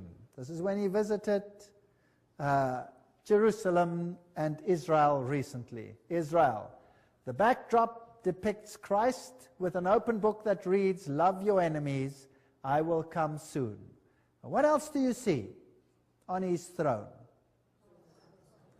An upside-down cross. There's the Pope too with an upside-down cross, symbol of Lucifer's victory over Jesus. This is a sad state of affairs, and we looked at the teachings of Illuminism, we looked at the teachings of the Masonic order, of the secret societies, and we saw that Lucifer was their god. They said so themselves. The Islamic Connection is the name of this lecture, and it's quite a story. The Islamic religion is huge today, and it has some very fascinating features. It's a very exclusive religion. Nobody from the outside is allowed in. If there are pilgrimages to Mecca, only those of the Islamic faith are allowed to go to these pilgrimages. It is an exclusive religion. Evangelism in Islamic countries is totally forbidden. This religion has full control of the entire territory which it controls. Now, who and what is Islam? Millions of people make the pilgrimages to Mecca, where they worship at the shrine of Muhammad. What a privilege it is for them to make the pilgrimage. There's another religion which also propagates pilgrimages, and that is Catholicism. So you have pilgrimages to Lourdes and the Marian sites and to Fatima. Pilgrimage is a symbol of the great pagan religions of the past as well. Now, who was Muhammad? Muhammad Mustafa was born in 570 AD and he died in 632 AD. He fled to Medina in 622 AD after Khadija's death. Now, who was Khadija? Muhammad married Khadija when he was 25 and she was 40 years old. Her cousin, Varakwa, was a Roman Catholic, and she came from a Roman Catholic convent. So we could say she was a Roman Catholic nun. She was super rich. She lived in a convent, and she had the whole of the economy, basically, in her hand, and she employed this young man, Muhammad, whom she then also married. Muhammad marched on Mecca in 630 AD, 2 years before he died, and 4 years before Omar became Caliph, and the Quran was compiled in 650 AD, and Muhammad, who couldn't write himself, had a scribe to write down what he saw and what he heard. And the Quran is different, apparently, from all other religious writings because it was a directly dictated book. So it is not just transcribed by a prophet, so they teach, but is the very word of God, and therefore it must always remain in its original Arabic language. That is what is taught in the Islamic religion. The symbol of Islam is the sickle moon and the star. The star within the sickle moon. Now, where does this symbol come from? And who is Allah? Well, let's go to some interesting quotes, also from encyclopedias of religion and etc. Allah, he was the moon god who married the sun goddess. Together they produced 3 goddesses who were called the daughters of Allah. These 3 goddesses were called Allat, Al-Uzza, and Manat. The Encyclopedia of Religion mentions that Allah is a pre-Islamic name corresponding to the Babylonian Bel. Fascinating. So this is an ancient pagan religion, and Bel, or Baal, is the deity. We read in Morals and Dogma, page 451, the Arabian word Aldebaran means the foremost or leading star, and it could only have been so named when it did precede or lead all others. The year then opened with the sun in Taurus and the multitude of ancient sculptures both in Assyria and Egypt, wherein the bull appears with lunette or crescent horns and the disk of the sun between them, are direct allusions to important festivals of the first new moon of the year, and there was everywhere an annual celebration of the festival of the first new moon when the year opened with Sol, the sun, and Luna, the moon, in Taurus. And the symbol of Taurus is that one over there. The crescent and disk combined always represent the conjunctive sun and moon. That means basically the male-female deity. Adoration of the celested cow, Mehet Veret, there's the all-seeing eye, the eye of Osiris. Here are the horns, there is the disk in the horns, and it also represented the plunging of the sun god into the womb of the mother to be born by Isis. So the horns are also a representation of the moon, the sickle moon. So in later religions, or from Babylon itself, Assyrian style, there you have the half moon with a solar disk in it. And the same over here, enlarged. Note that this is Baal Hadad, the birth of the sun. If we go to Mesopotamia, we'll find the old symbol of Baal and Bel was exactly the same, the half moon and the star in it, representing the birth of the sun. Isis and Osiris, the male-female aspect. So this would be Ashtoreth and Tammuz, or Isis and Horus, the male-female.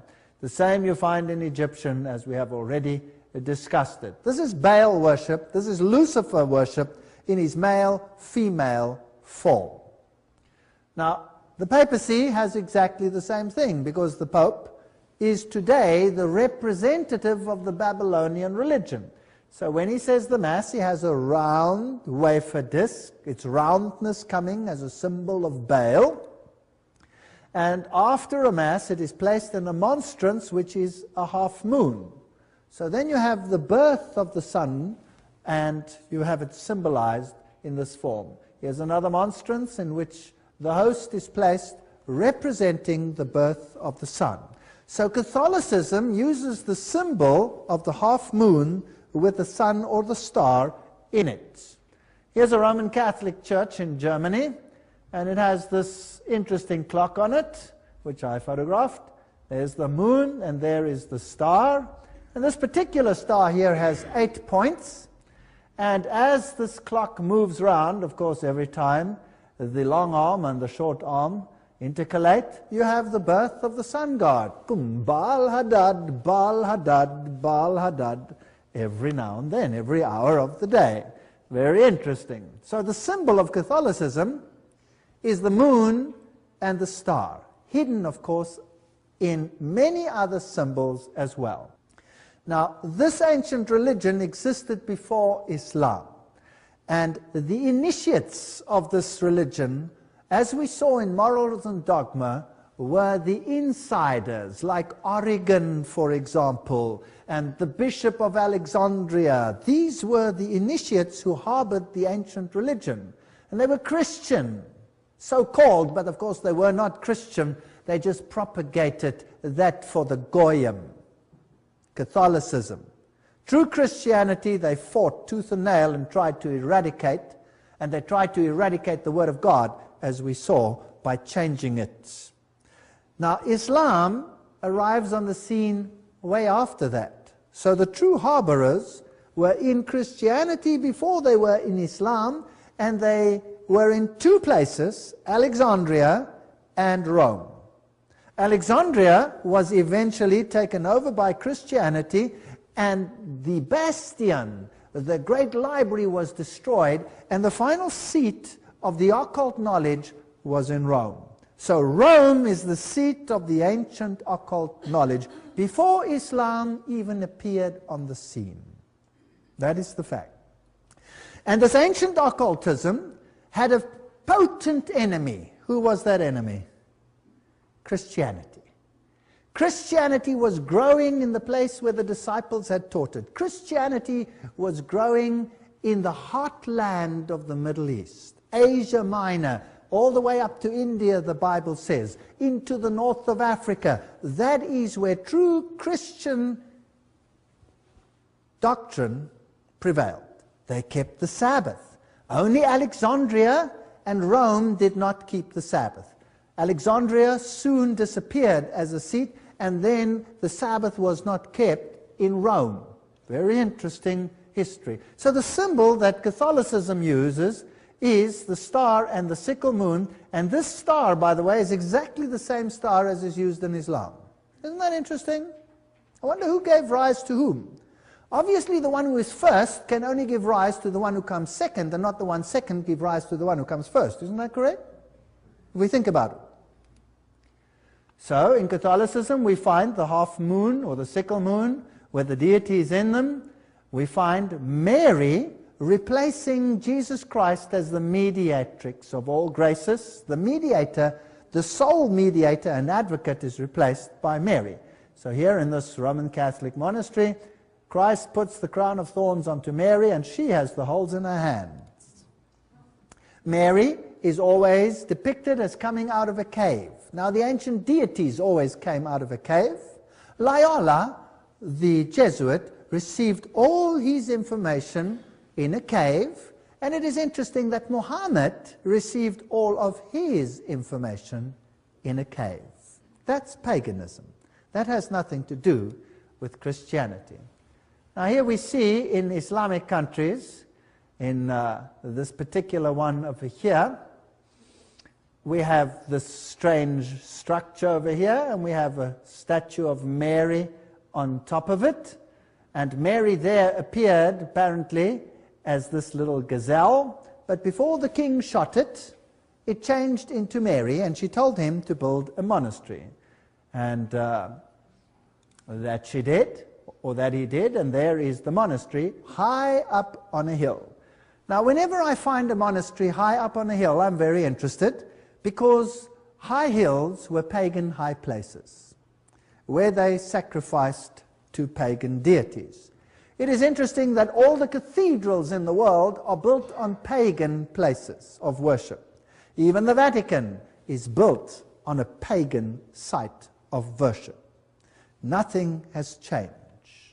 So when I came to this particular place in the Middle East, I went to look for the ancient place of worship, and sure enough, on the hill, there it is, the triple arches of the ancient deity of sacrifice in the cave, as per usual.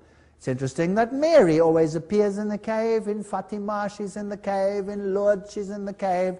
The Pope is always visiting the cave and worshipping in the cave.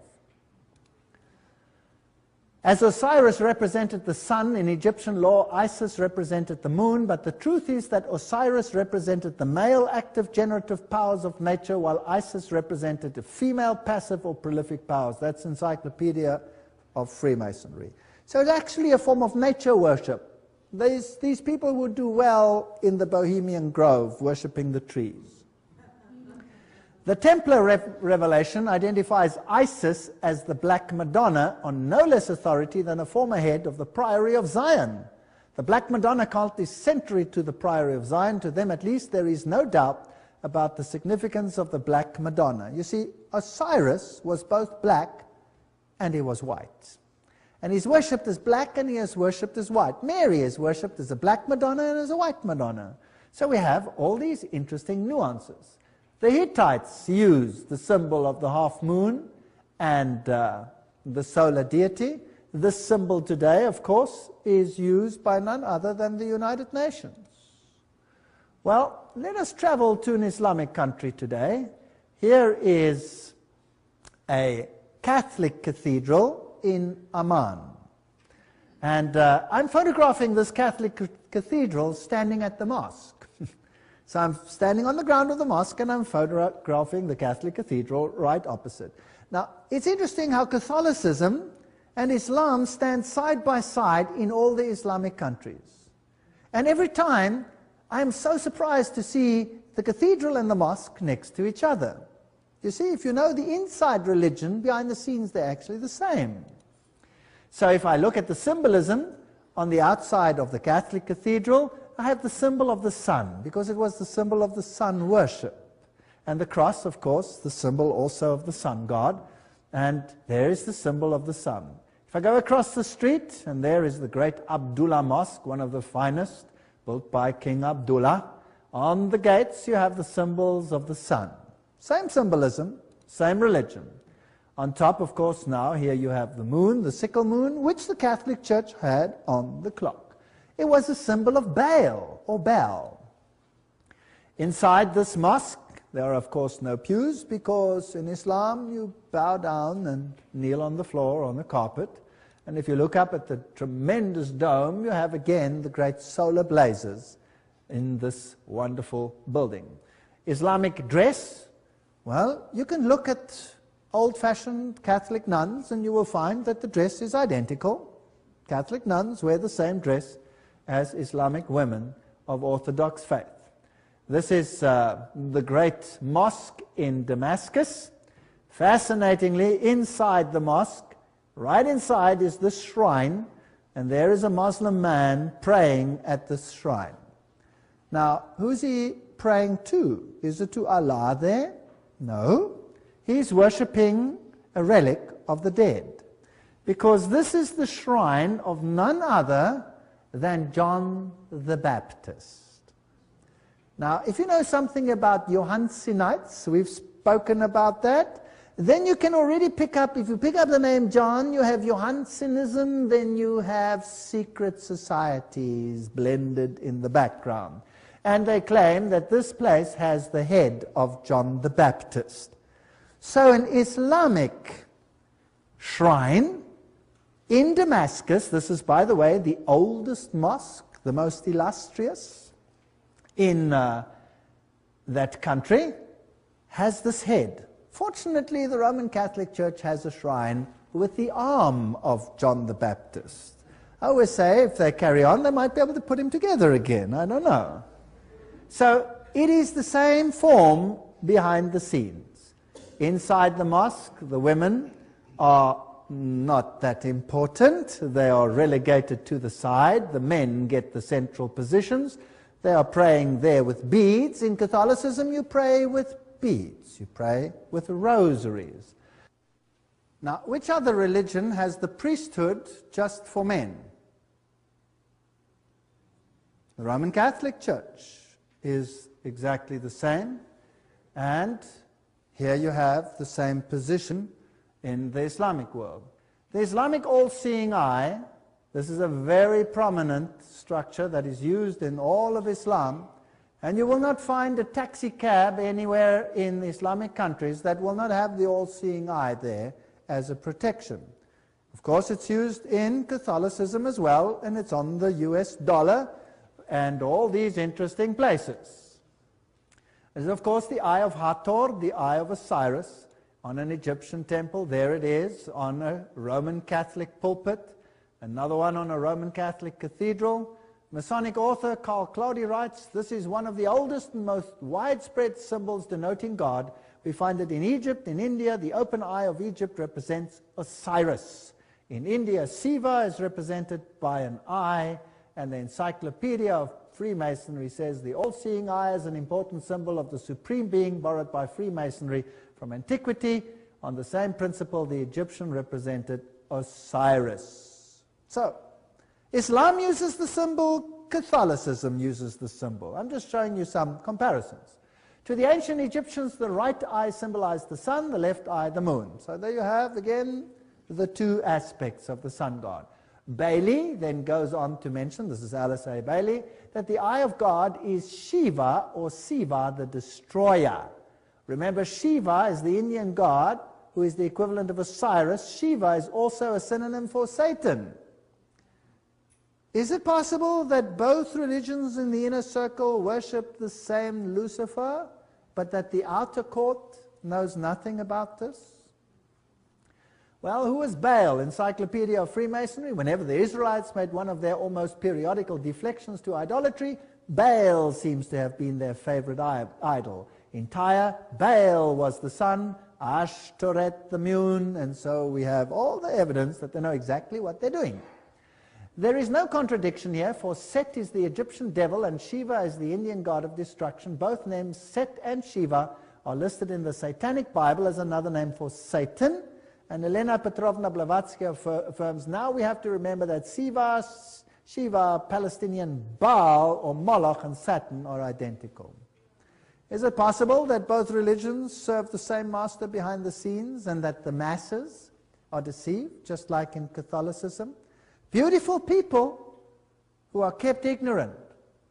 And the sincerity of the Muslim duped and misused because they are goyim, catechumens. Elena Petrovna Blavatsky links Set to Satan. Hermes, the god of wisdom, is called Tot Tat Set, Satan. All of these. Ancient Egypt, Set was worshipped under obscene homosexual rituals. And they had temples in which they had these homosexual rituals. For example, the Luxor temple. I have them, but I won't show them. Now, this is an ancient pagan site. The Luxor temple, one of the great relics of past times. Now, here we're going into the entrance, and oops, what's that? That's a mosque. Now, where's that mosque built? You don't mean the mosque is built into the Luxor temple? Is that possible? Well, let's go a little bit closer. Yes, there it is. It's in the Luxor temple. What does that tell you? If you had to build a Christian church today, would you go and choose the ancient pagan temple of Baal and build your church right in it? Yes or no? No, of course not. But what if the secret religion is really the same old ancient religion of Lucifer worship? Would you then perhaps do it? Perhaps, yes. So there they've done it. It's built into that temple. Amazing. On the ruins. Now let me take you to the temple of Baal, which is in another country, in Lebanon, and there it is. And on the Baal site, which is the same deity, by the way, what is that?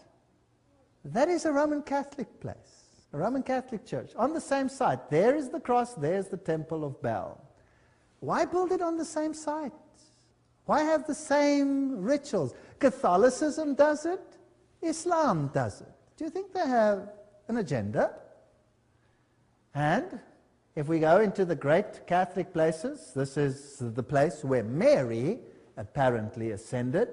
Here is the great cathedral in Jerusalem. On the floor you have the solar circle with all the signs of the zodiac, which, by the way, God forbids. God forbids. And this is the place where Mary lay, and then she ascended, of course, to heaven. She didn't stay dead there. On the floor, you have the pagan symbols. You have all of these interesting mitzotoms and what have yous, and the pentagrams, upside down pentagrams, all symbols of Lucifer. And then in the paintings, this interesting star. This is actually two squares, one inside the other.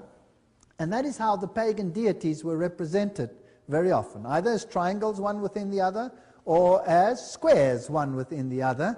And the squares, one within the other, were often used for Isis and Osiris. There you see it in the Roman Catholic Church, dedicated to Mary. Also on the floor of that Roman Catholic cathedral, you have the boat, you have the waves, the water, you have the P and the X. Remember that Morals and Dogma told us that that was the staff of Osiris. So that means it's actually a male phallic symbol, and the boat would be the womb. This is a very naughty picture in a nice setting.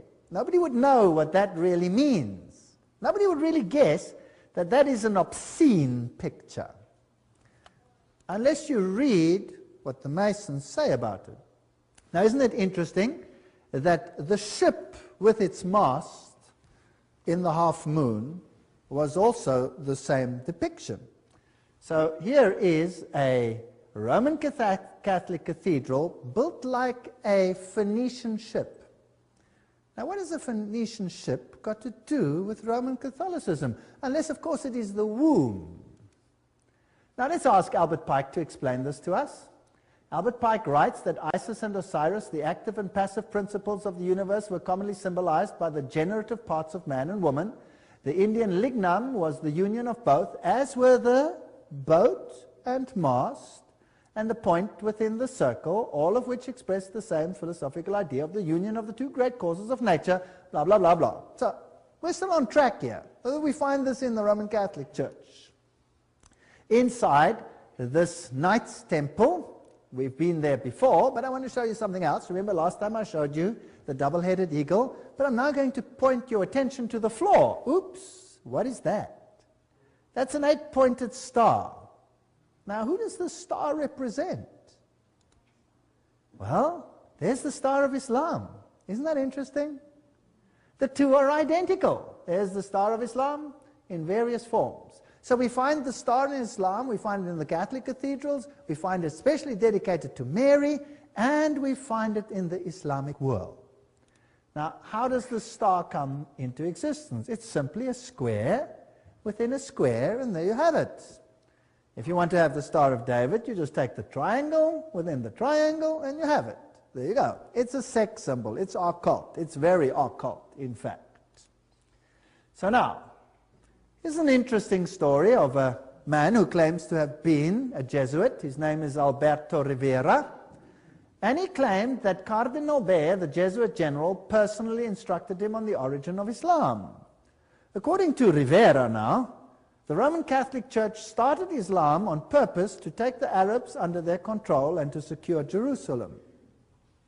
Fascinating. This is, of course, highly ridiculed in the literature. Nothing like that ever happened. But let me digress and speculate a little bit. Who was first, Catholicism or Islam? Catholicism was first. And Catholicism had a major problem. You see, the Byzantine Church initially was on the side of Rome, no problem. In fact, the Byzantine emperor elevated the Roman pontiff to his level of corrector of heresies of the entire world. So yes, the Byzantine Church and Rome were initially one. Only after about 1,000 years did a split come between the Orthodox and the Catholic Church, when the Orthodox Patriarch refused to accept and acknowledge the supremacy of the Bishop of Rome. And then war broke out between these two groups and has been waging since after the Russian Revolution. Now the Orthodox Church is saying, I'm sorry, I'm sorry. So that's been resolved. But in the first few hundred years of Catholicism's rule, what was the main problem of Catholicism? Who was the problem? The true Christians. The true Christians, because Christianity had spread in the Middle East. Wouldn't it be nice if these supposed Christians of Rome could use an organization to eradicate Christianity and replace it with another form of their religion? Front organizations. They're very good at it. You know, the Jesuits created who? Freemasonry to do the work. If something, they banned Freemasonry, and if something happens, they say, oh, it wasn't us, it was the Freemasons. Isn't that right? Or they blame the Jews. No, it's not us who rule the world, it's the Jews, it's them, it's Zionism. But in actual fact, it's Catholicism. Now, if the occult world wanted to gain control, and the occult world controlled Rome, why not control all occultism? Wouldn't that be interesting? I'm just speculating. I can't prove this. I'm just saying that that's what Rivera said. Rivera said, nobody believes him. So let's have a look at what happens. Fatima is a very interesting place because Islam controlled Spain and Portugal once upon a time, and the Pope is here in front of the statue of Fatima. There's the shrine, the Fatima link. A Vatican insider, Dr. Malachi Martin, has said that based on the message of Mary in a personal visitation, John Paul believes there will come a day when the heart of Islam, already attuned to the figures of Christ and of Christ's mother Mary, will receive the illumination. I like these words. You know, they sort of ring once you get to know them. It needs a second Fatima, in which they will recognize him as God's vicar on earth. So who must be recognized as God's vicar? The Pope must be recognized as God's vicar. Then, with fellow travelers like the Church of England, the Episcopal Church, and others of like mind, the Pope could be worshipped as the infallible Holy Father by over 1/2 of the world's population. I'd like to correct him. All of the world's population. But that's besides the point. Now, early Islam, which area did it occupy? This area. This area. Who ruled over here? Who ruled there? Only Christianity. Before there was Islam, that is where Christianity was. And so Islam took hold of this area. Then, by AD 750, Islam progressed and took over all this, including Spain. That's fascinating. Spain and all this Asia Minor area was controlled by Islam. Did you know who ruled in Spain? It was the Visigoths. And the Visigoths had a different gospel to Catholicism. They were more in line with the Ostrogoths, who actually were Sabbath keepers. Problem people that had to get sorted out there maybe for a while, just speculating. AD 900, there they go, withdrawing from the north of Spain. The Franks were very strong Catholic supporters. Slowly, slowly, Islam is moving out. And there, this whole area controlled now by Islam. 1100, in the south of Spain. In the south, there's a group which is more independent than in the north. Tremendous battle, the Spanish area. And then they control this area.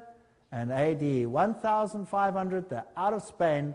The West Roman Empire is totally Catholic. This is Catholic. And Rome controls the Catholic world. And Islam controls this area. Today, this is the Islamic distribution, and there are two sects, the Sunni and the Shia, and they control vast areas. A huge area, but initially where Christianity was, today you can put Islam. Gary H. Carr, remember, speaks of the ancient mystery religion controlled by Freemasonry and the Illuminati and the World Council of Churches. Now, what if the true mystics behind the scene, the power mongers, are really in Rome, and that they control everything, including this other religion, through insiders?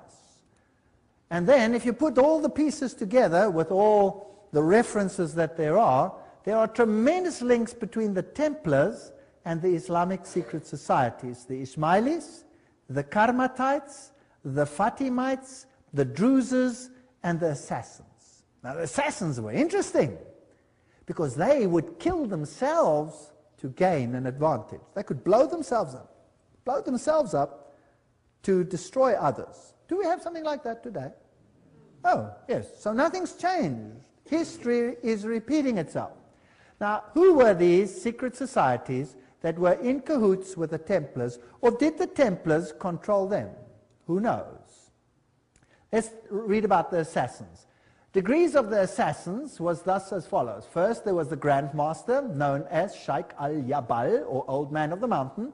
Second, the Dial Kerbi, the Grand Priors. Third, the fully initiated Dias. Fourth, the Rashifs, the Associates. Fifth, the Fadais, devoted. Sixth, the Lasiks, or law brothers. And lastly, the common people, who were to be simply blind instruments. Does it sound familiar? The poor blind Goyim's catechumens. Designs against religion were, of course, not admitted by the order. Strict uniformity to Islam was demanded from all the lower rank of uninitiated, but the adept was taught to see through the deception of faith and works. So here we have a whole nation's subject to these insiders, using them as human cattle. Wouldn't you feel sorry for them, like we have to feel sorry for ourselves, because we've been duped like that as well? Thus, by the lure of paradise, the assassins enlisted instruments for their criminal work and established a system of organized murder on the basis of religious fervor. Nothing is true and all is allowed was the ground of their secret doctrine. The Jesuits have the same doctrine today, which, however, being imparted but to a few and concealed under the veil of the utmost austere religionism and piety, restrained the mind under the yoke of blind obedience. Poor people, duped by satanic insiders. Now the Fatimites was another group that took over. The founder of the Fatimite dynasty of the Caliphs was Ubaydallah, known as Mahdi. Societies of wisdom were instituted in Cairo. Dar-ul-Qimat, or the House of Knowledge, by the 6th Khalifa Hakim, who was raised to a deity after his death and is worshipped to this day by the Druzes. Under the direction of this man, the Grand Lodge of Cairo was formed by the Fatimites and continued the plan of Abdullah. And there were a number of degrees, 9 in all. Their method of enlisting proselytes and systems of initiation, blah, blah, blah, are absolutely those which Weishaupt used for the Illuminati. So, you know, there's no difference between Rome and these folks. It's the same organization. Is it possible that they've used thesis and antithesis for thousands of years, if you like, to rub up the remnants of Christianity and opposition? And later, when the Orthodox Church split, what did they do? They created an empire called the Ottoman Empire, which went in and slaughtered the Serbs, who were Orthodox, and slaughtered the Romanians, who were Orthodox. They raped the women. They threw the children in the air. They caught them on the ends of their bayonets. They decimated whole Orthodox areas. Incredible. And what escaped to the north into Russia, it didn't escape the sword of communism, Lenin and his murderous band. There has been a religious war since Christ died. And who is being rubbed up? The souls of men. So here are the men of Islam. Who are these insiders? Who are these ayatollahs? Should the world be afraid? The world is meant to be afraid. Are you with me? So you have thesis, you have antithesis. In the world wars, they said, communism is the threat. You are supposed to be afraid, so that you will accept any changes that are necessary to meet the threat. Now, they're using this as the next threat to create the synthesis that they want. They're going to rub up two religions against each other: Christianity, Judeo-Christian culture, Islamic culture, rub them up and destroy each other until what is left? Synthesis. And then you have one world religion, and Lucifer rejoices because he's king. Isn't that what Albert Pike said, what he was going to do? Wow. So who are these so-called men of Islam? Well, I had this man down on the screen long before he was fingered as a 33-degree Freemason. I said he was going to be super terrorist #1, and they'll probably never catch him. They haven't got him today. Who knows if he's still alive? We'll talk about him tomorrow. The Bible is an indispensable part of the furniture of a Christian lodge. You remember this text? I showed it to you earlier. It comes from Morals and Dogma. Only because it is the sacred book of the Christian religion. The Hebrew Pentateuch in a Hebrew lodge and the Quran in a Mohammedan one belong on the altar. And one of these, and the square and the compass properly understood, are the great lights by which a Mason must walk and work. Which one? Obviously not the Bible, because Morals and Dogma itself says it hates that Bible. Didn't it say that? We read the quotes. And they changed it all. And the Hebrew Pentateuch, well, that is the Bible. So which one is left? Which one's left? By elimination, the Quran is left. Now, the Quran as such, or rightly understood? Probably rightly understood. Why? Because the Quran directly demotes Jesus Christ. It's the book that directly demotes Jesus Christ, whereas the others had to be modified to adjust to the insider to demote Jesus Christ. Are you with me? Now let's have a look at this. This gets fascinating. The Deadly Deception. James D. Shaw was a 33-degree Freemason, and he was at an interesting ceremony where a very high preacher, very prominent preacher, his first name's Billy, by the way, was also there at his initiation ceremony. But that's another story. 33rd degree, Knights Commander of Court of Honour, past Worshipful Master, Blue Lodge, past Master of all Scottish Rite bodies. That's what he was. He was a 33-degree Freemason. And he explained some of the rituals. The deadly deception, James D. Shaw. 33rd degree initiation ceremony. The oath is sealed by drinking wine out of a human skull. May this wine I now drink become a deadly poison to me, as the hemlock juice drunk by Socrates, should I ever knowingly or willfully violate the same. We've done this before. I'm just bringing it to perspective. A member dressed as a skeleton places his arms around the candidate, who then states, "And may these cold arms forever encircle me, should I ever knowingly or willfully violate the same." So that's the 33-degree initiation ceremony. But there is another one. Each of us was presented, along with the Scottish Rite ring, a copy of Albert Pike's book, Morals and Dogma. So you get that when you get to the 33rd degree. We were told that it was the source book for Freemasonry and its meaning. We were also told that it must never leave our possessions, and that arrangements must be made so that upon our deaths it would be returned to the Scottish Rite. Fortunately, I didn't have to go through the process, but I have one. I have one. Very useful. Now, what's this got to do with Islam?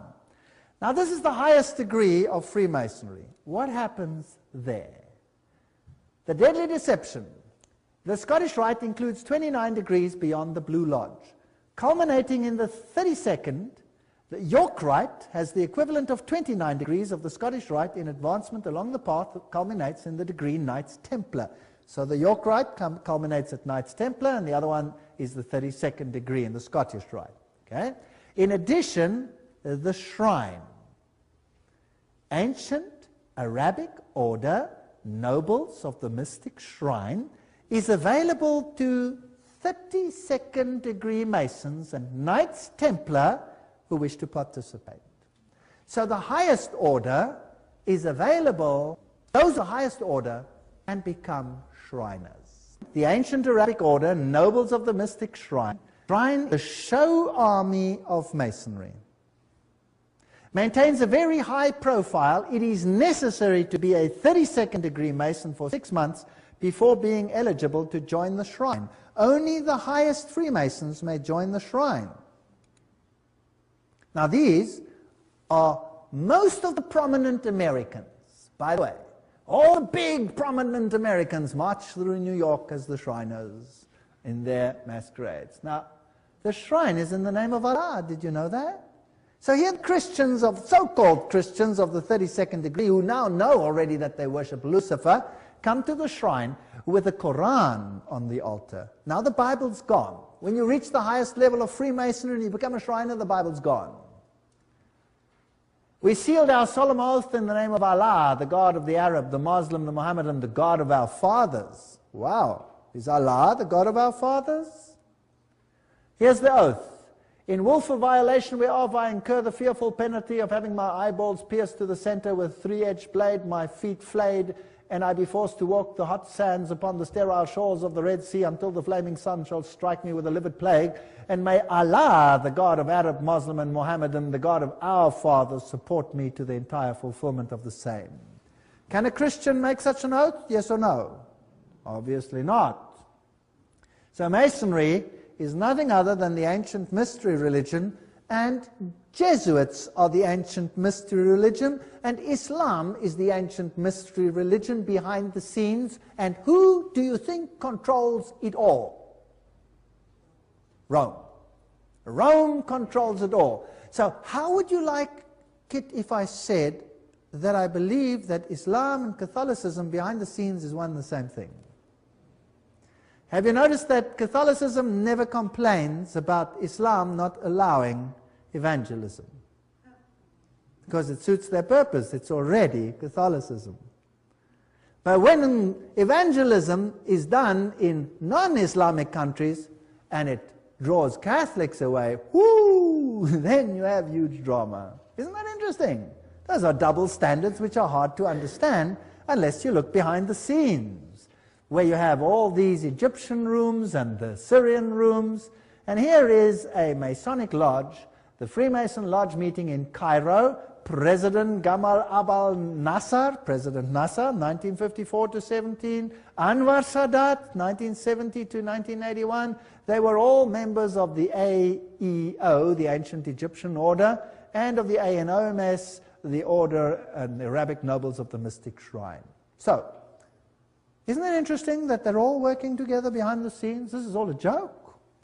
Here is Judge Raghib Idris, ex-governor, Grand Master of the Sovereign Grand Commander of Egypt. There is the fez as their symbol. This is a Mason himself who showed me in Lebanon that most of the high Muslims were all Masons. He himself was a high Mason.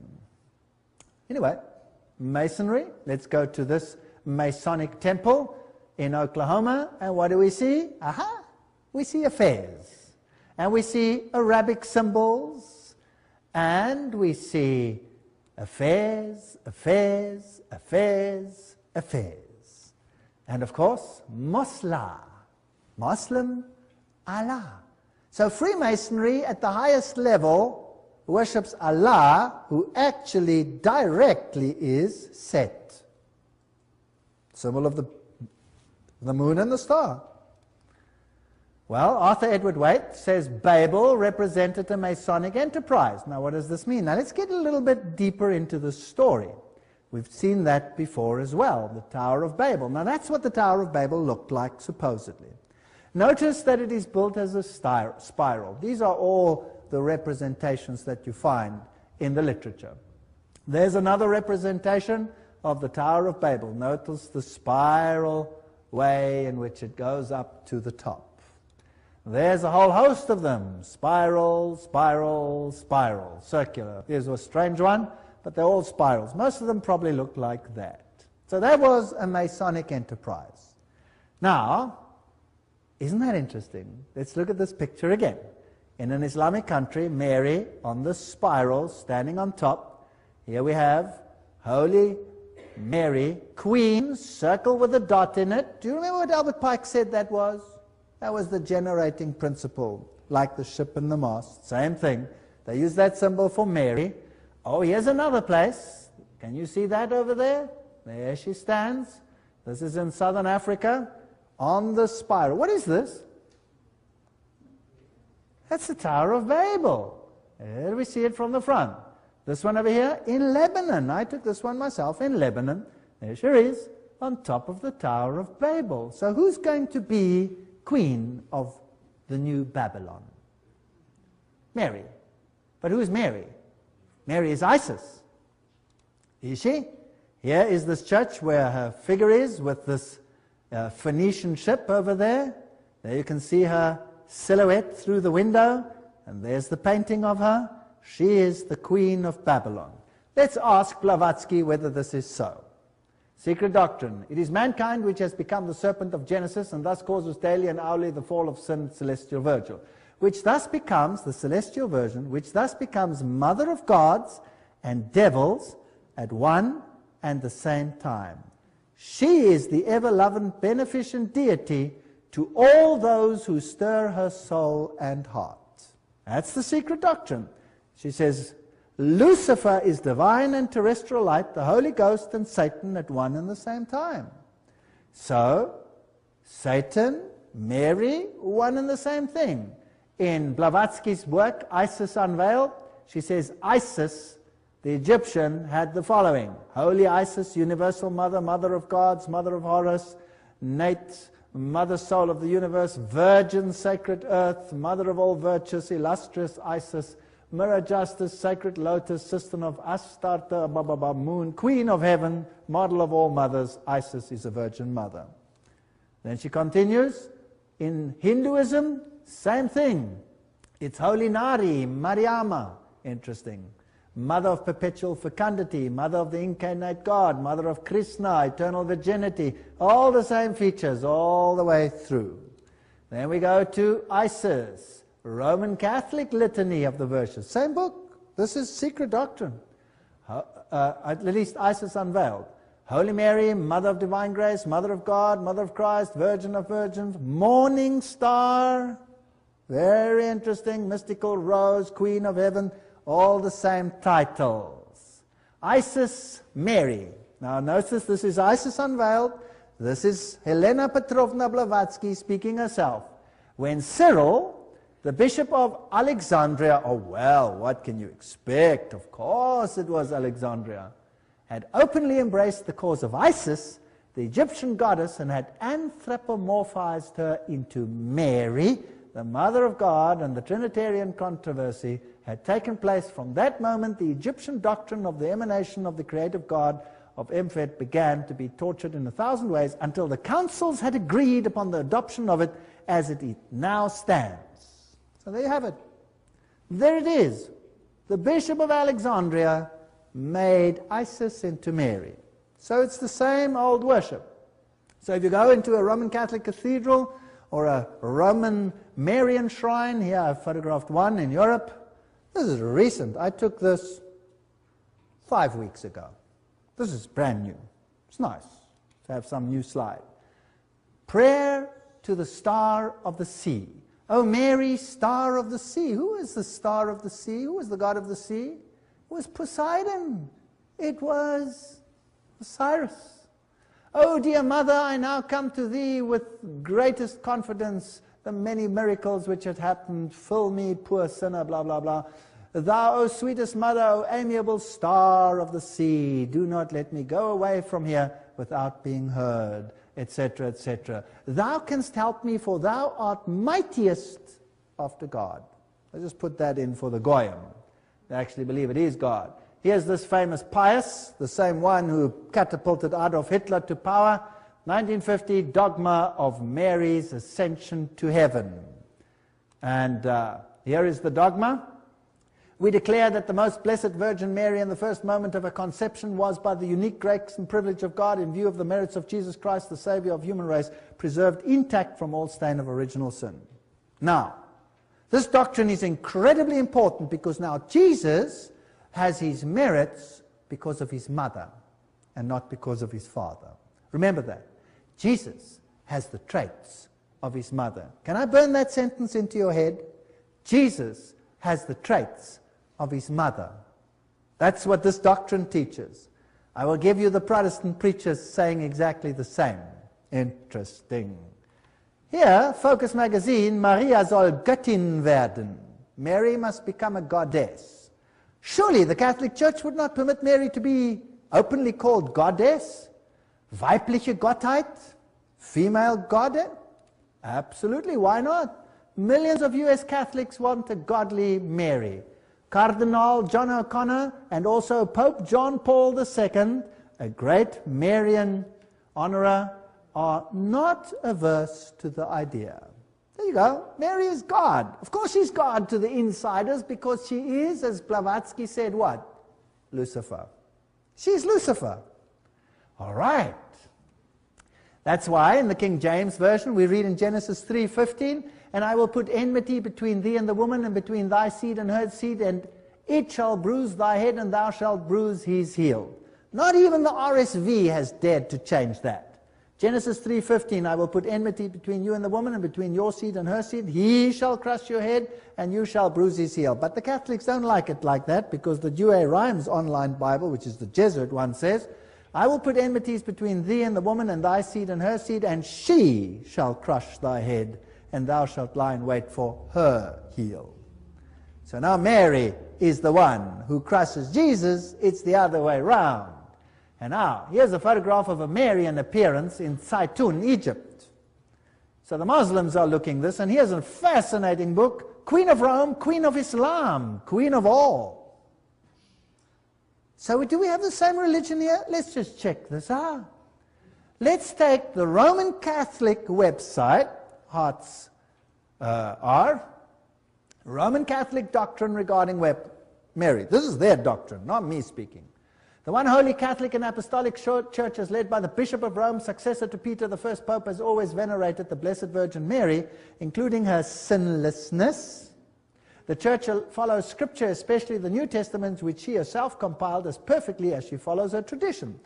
For behold, henceforth all generations shall call me blessed. Luke 1:48. Then, This is still their paper. This is what the Catholics are writing.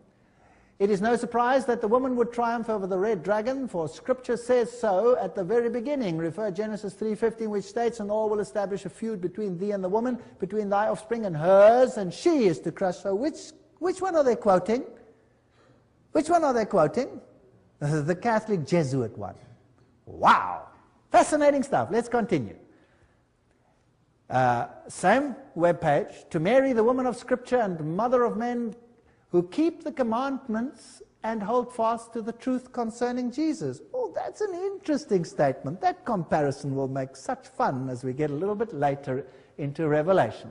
The church applies the beautiful words of wisdom, she, the glow that radiates from eternal light, she, the untarnished mirror of God. Because Mary is full of grace, the church, through Pope Pius, has declared her as conceived immaculate, without sin.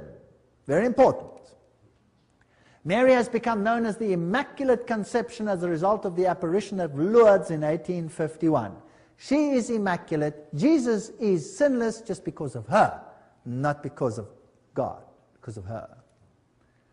The Immaculate Conception, or the Immaculate Heart. Catholic Cyclopedia, Book 6, makes it clear that heart in the biblical sense means the inner person. Therefore, the Catholic Church says bishops united them, consecrate the world to the Immaculate Heart. The whole world has been consecrated to the Immaculate Heart. Now that's fascinating. Let's read a little bit on. This exceptional importance is further confirmed by Mary herself when she appeared at Fatima. Now we have an interesting link. You have seen hell, then come the visions, we've discussed them, the vision of hell, Russia would be consecrated. Pope John Paul II, she didn't mention his name, but he's the one who will suffer, so they said is the third one. And all the world will be dedicated to her Immaculate Heart. Mary further proclaims that Russia will be converted, and then you have this whole story. The world will be saved by Mary's children, those who are devoted to her Immaculate Heart. This is fascinating stuff. Now, let's read an article on the same webpage, Catholic webpage, by none other than the famous Catholic Bishop Fulton Sheen. And see if we can get something from this. In an article, "Mary and the Muslims," found in the Mindszenty Report, pages 1 to 3, Cardinal Mindszenty Foundation considers this exceptionally important. The good bishop says, "The Quran, which is the Bible of the Muslims, has many passages concerning the Blessed Virgin. First of all, the Quran believes in her Immaculate Conception, and also in her virgin birth. Her virgin birth." Please note, her virgin birth. Have you got this? She was immaculately conceived, and the mother of Mary was sterile. So who is now the Savior counterfeiting Jesus Christ? This one. What an affront. The third chapter of Quran places the history of Mary's family in a genealogy which goes back through Abraham, Noah, and Adam. When one compares the Quran's description of the birth of Mary with the apocryphal gospel, who says the apocryphal gospels must be accepted as canonical? Who says that? The Vatican said that at Council of Trent. Okay, the birth of Mary, one is tempted to believe that Muhammad very much depended upon the latter. You see, Muhammad was married to a Roman Catholic nun, the whole family was Roman Catholic, and he received his doctrine straight from the pits of the bottomless pit. That's what the Bible says. So this doctrine started spreading. And they used Islam first to counteract Christianity, later on splitting it up to get rid of the enemies of Christ, or to get rid of Christ's followers, and then to get rid of all the enemies of Rome. Both books describe the Old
perception by the world will tend to bring a closer relationship between the great Christian denominations, Catholic and Orthodox, as well as between Christianity and Islam.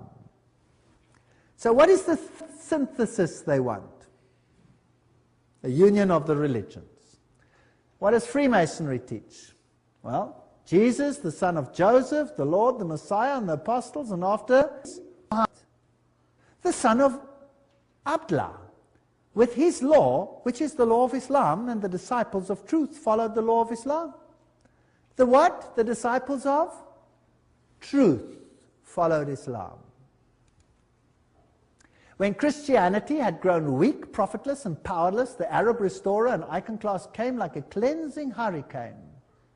Wow! The faith of the Arab had become stronger than that of the Christian. This is the true Christian. So Islam is nothing else than Catholicism winning over or defeating Christianity.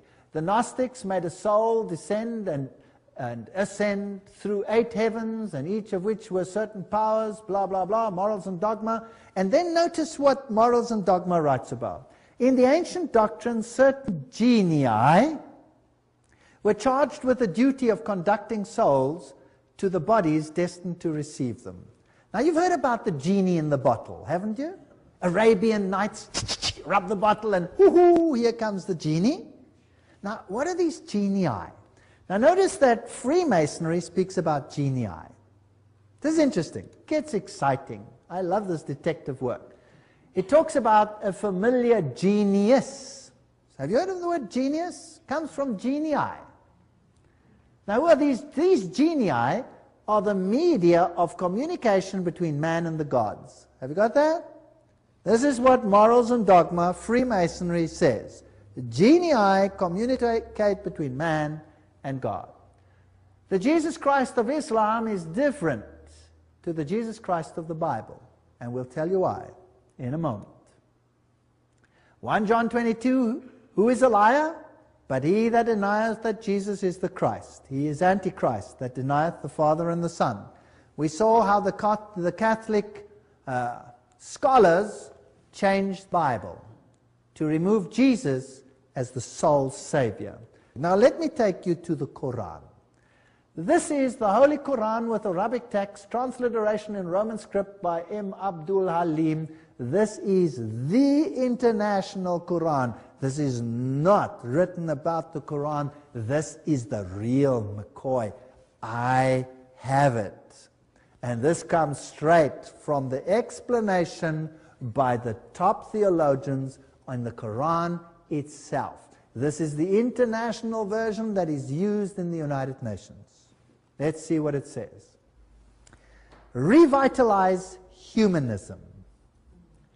Islam is the message of the Quran. It is perfect and a practical religion of equality, liberty, and fraternity. Where have you heard those words before? French Revolution. Submission to the Supreme Being. Islam also insists upon the fundamental unity of all revealed religions in origin. That's what Freemasonry also teaches. Then they have a section which says, with spirits. There has always been a class, generally called rationalists, mainly including philosophers and scientists, who now deny the existence of association, speaking with the spirits. While on the other hand, those usually called spiritualists, mostly including saints and savants and psychics, feel sure of spirits and spiritual experience. At one time or other, much fraud was practiced in the name of spiritualism, and etc., etc. But the Quran affirms the reality and approach between the two old parties is already in sight. So the Quran says spiritualism is fine. What does the Bible say? It's satanic. Angels. Angels have their own shapes, usually carrying wings. They are formed of, they are of easy transformation. That gives a whole description of angels. Angels particularly approach people at the time of their death with good or bad tidings according to the situations. They descend, fear ye not, nor grieve, and they quotes the Quran, smite their faces and their backs, they descend with blessings, etc., etc. And there's another class of beings. What's that? Genii. Now where did we read about them? In Freemasonry. Next to angels come genii. who are formed by fire, the well-known Iblis or Satan, this stands straight in this Quran, being the head of this creation. They had close contact with the prophet Solomon. So in other words, Satan is the head of the genii, and the geniuses are the ones, like Plato and the others. And then you get devils. These are the bad guys. So, genii are not bad, and Satan is their head. Is that not interesting in the Quran? It would appear from the Quran that man is superior to the angels and the genii. They make themselves perfect. Then they talk about 6-day periods, and they talk that we came into existence through evolution. And now let's see about the doctrine of Jesus Christ. This is where we're heading. And of Christ in the Bible and the Quran, but the Quran says Christ was altogether saved from the indignity of the cross. Christ never died on the cross. That's what the Quran teaches. Who also teaches that? Spiritualists, the insiders. Because Christ, remember, didn't die for you. Did you see that Hort taught the same thing? Who translated or created the Greek text for the modern Bibles? He said the same thing, that Christ was spared. And as if by a miracle of likeness, someone else of the same features was crucified by the Jews under illusion. Says the Quran, verse 157, and they, Jews, said in boast, we killed Christ Jesus, the son of Mary, the apostles of God, in the knowledge of God, but they killed him not, nor crucified him, but it was made to appear to them, and those who differ therein are full of doubts, with no certain knowledge, but only conjectures to follow for a surety. They killed him not. What does that say? Jesus did not die for you. This is satanic occult teaching. Verse 158, nay, God raised him up unto himself, and God is mighty wise, and there is none of the people of the book but must believe in him before his death. So, the Quran is directly against Jesus Christ, and the insiders in the Western world are directly against Jesus Christ, and so the Jesuits. While the Jews claim to have killed Christ on the cross, it is also a cardinal point of faith to the Orthodox Christian churches that Jesus Christ gave up his life on the cross. He was buried after crucifixion. On the third day he rose again, blah, blah, blah, that he met his disciples and was afterwards taken up bodily to heaven. In fact, this is the belief which formed the basis of the theological doctrine of blood sacrifice, vicarious atonement for sins, which is, however, losing its force with the modern age, an age of action and retribution. Isn't that what Hort said? Yes or no? Is there a difference between the Catholic theologians and Islam? Yes or no? None whatsoever. Who is controlling who? God is indignant, says the Quran, explanation here. God is indignant if Christ is believed to be God himself. Christ is not even the Son of God, but only an apostle like several others. The same hatred for Jesus Christ comes out over here as we saw the theologians influenced by the Jesuits reveal. Now, this is a tremendous quote from the book Home Missionary. I like this quote. The Savior has said, he that believeth on the Son has everlasting life. And he that believeth not the Son shall not see life. But the wrath of God abideth on him. He says again, and this is life eternal, that they might know thee, the only true God, and Jesus Christ whom thou hast sent. Mohammedanism has its converts in many lands, and its advocates deny the divinity of Christ. Shall this faith be propagated and the advocates of truth fail to manifest intense zeal to overthrow the error and teach men of the pre-existence of the only Savior of the world? So basically what I'm doing is I'm showing intense zeal to overthrow the error and to show you that it is a lie. Oh, how we need men who will search and believe the Word of God, who will present Jesus to the world in his divine and human nature, declaring with power and in demonstration of the Spirit that there is none other name under heaven given amongst men whereby you may be saved. Oh, how we need believers who will now present Christ in life and character, who will hold him up before the world as the brightness of the Father's glory, proclaiming that God is love. I spoke to one Muslim imam who converted to Christianity. And I said to him, my friend, what is the difference that you have found between your previous Allah and Jesus Christ? And he said, the only difference between the two is, for God so loved the world that he gave his only begotten Son, that whosoever believeth in him should not perish. That is the difference. Allah, a God of war, a God of retribution, a God that sends his people into destruction, promising them celestial virgins on the other side and eternal bliss and hell on earth and hell in heaven for all women. And Jesus Christ, who says we are all equal before God. Nobody has the right to submerge the other's character in himself.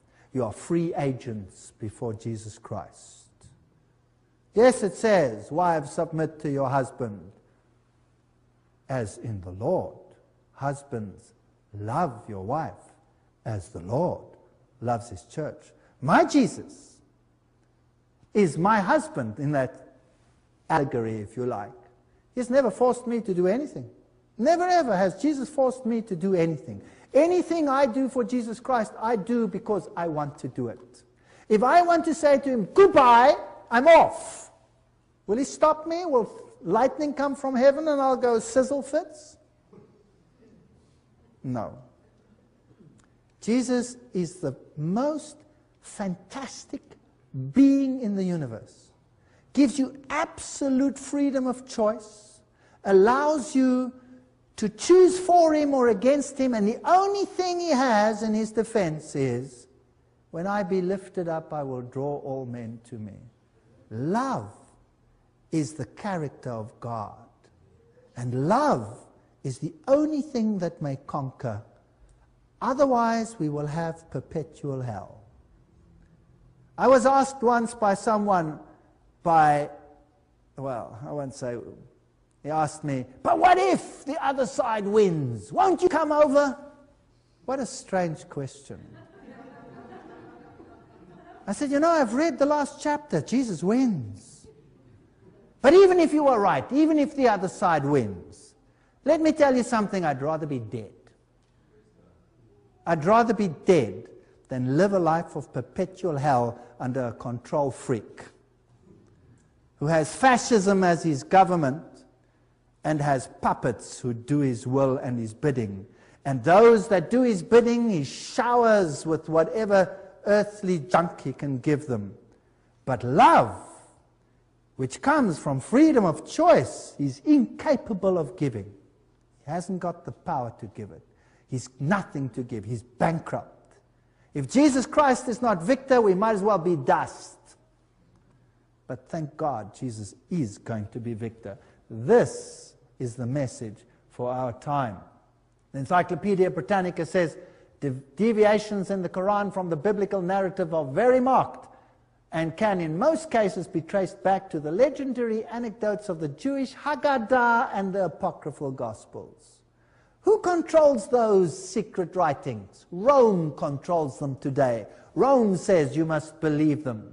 The Jewish Kabbalah, the Zohar, the Sefer Yetzirah, those are the ones. And we find writings of Abraham and all of these supposed writings. Now, well, the Sefer Yetzirah is also said to be the work referred to in the Quran under the name of the Book of Abraham. These are the occult writings that create these books. The coming of the Redeemer. What does the Kabbalah and all these say? The abominable calumnies on Christ and Christianity occur not only in the Kabbalah, but in the early editions of the Talmud. In it, it says about Jesus, that one, such a one, a fool, a leper, a deceiver of Israel. All these terrible words. about Jesus Christ. What's this slide doing here? The Pope and actor Jim Caviezel, who acted the part of the Christ in the movie The Passion of Christ, kneeling down before the Pope. Isn't the Pope papacy uplifting Jesus Christ here? Isn't it? Well, if you watch carefully, Mary is the one who receives a lot of attention. Peter kneels down and asks Mary for forgiveness. Yes, if they were to come straight out, nobody would believe. But what if you present a gospel for the Goyim and you attract them into this religious net, which at its core is a lie?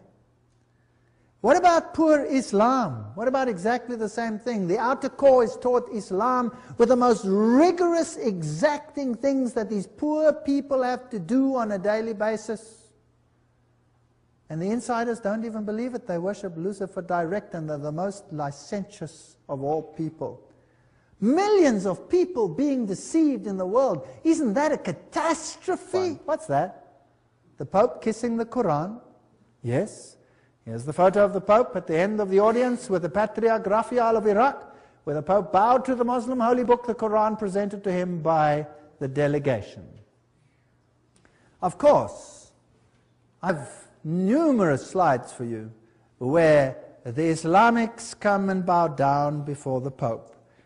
Catholicism, from the beginning, has controlled Islam. Islam is just a tool of esoterics to indoctrinate people into accepting a synthesis. And we are right at the end of time. Revelation 18 verse 4, and I heard another voice from heaven saying, "Come out of her, my people, that you be not partakers of her sins, and that you receive not of her plagues." I believe there are many, many people in Islam who will see the light, who will see that they have been deceived, just as there are many, many Catholics who will see the light, that they have been deceived. I myself was a Roman Catholic. Here I am, a living witness to this fact. And the truth has set me free.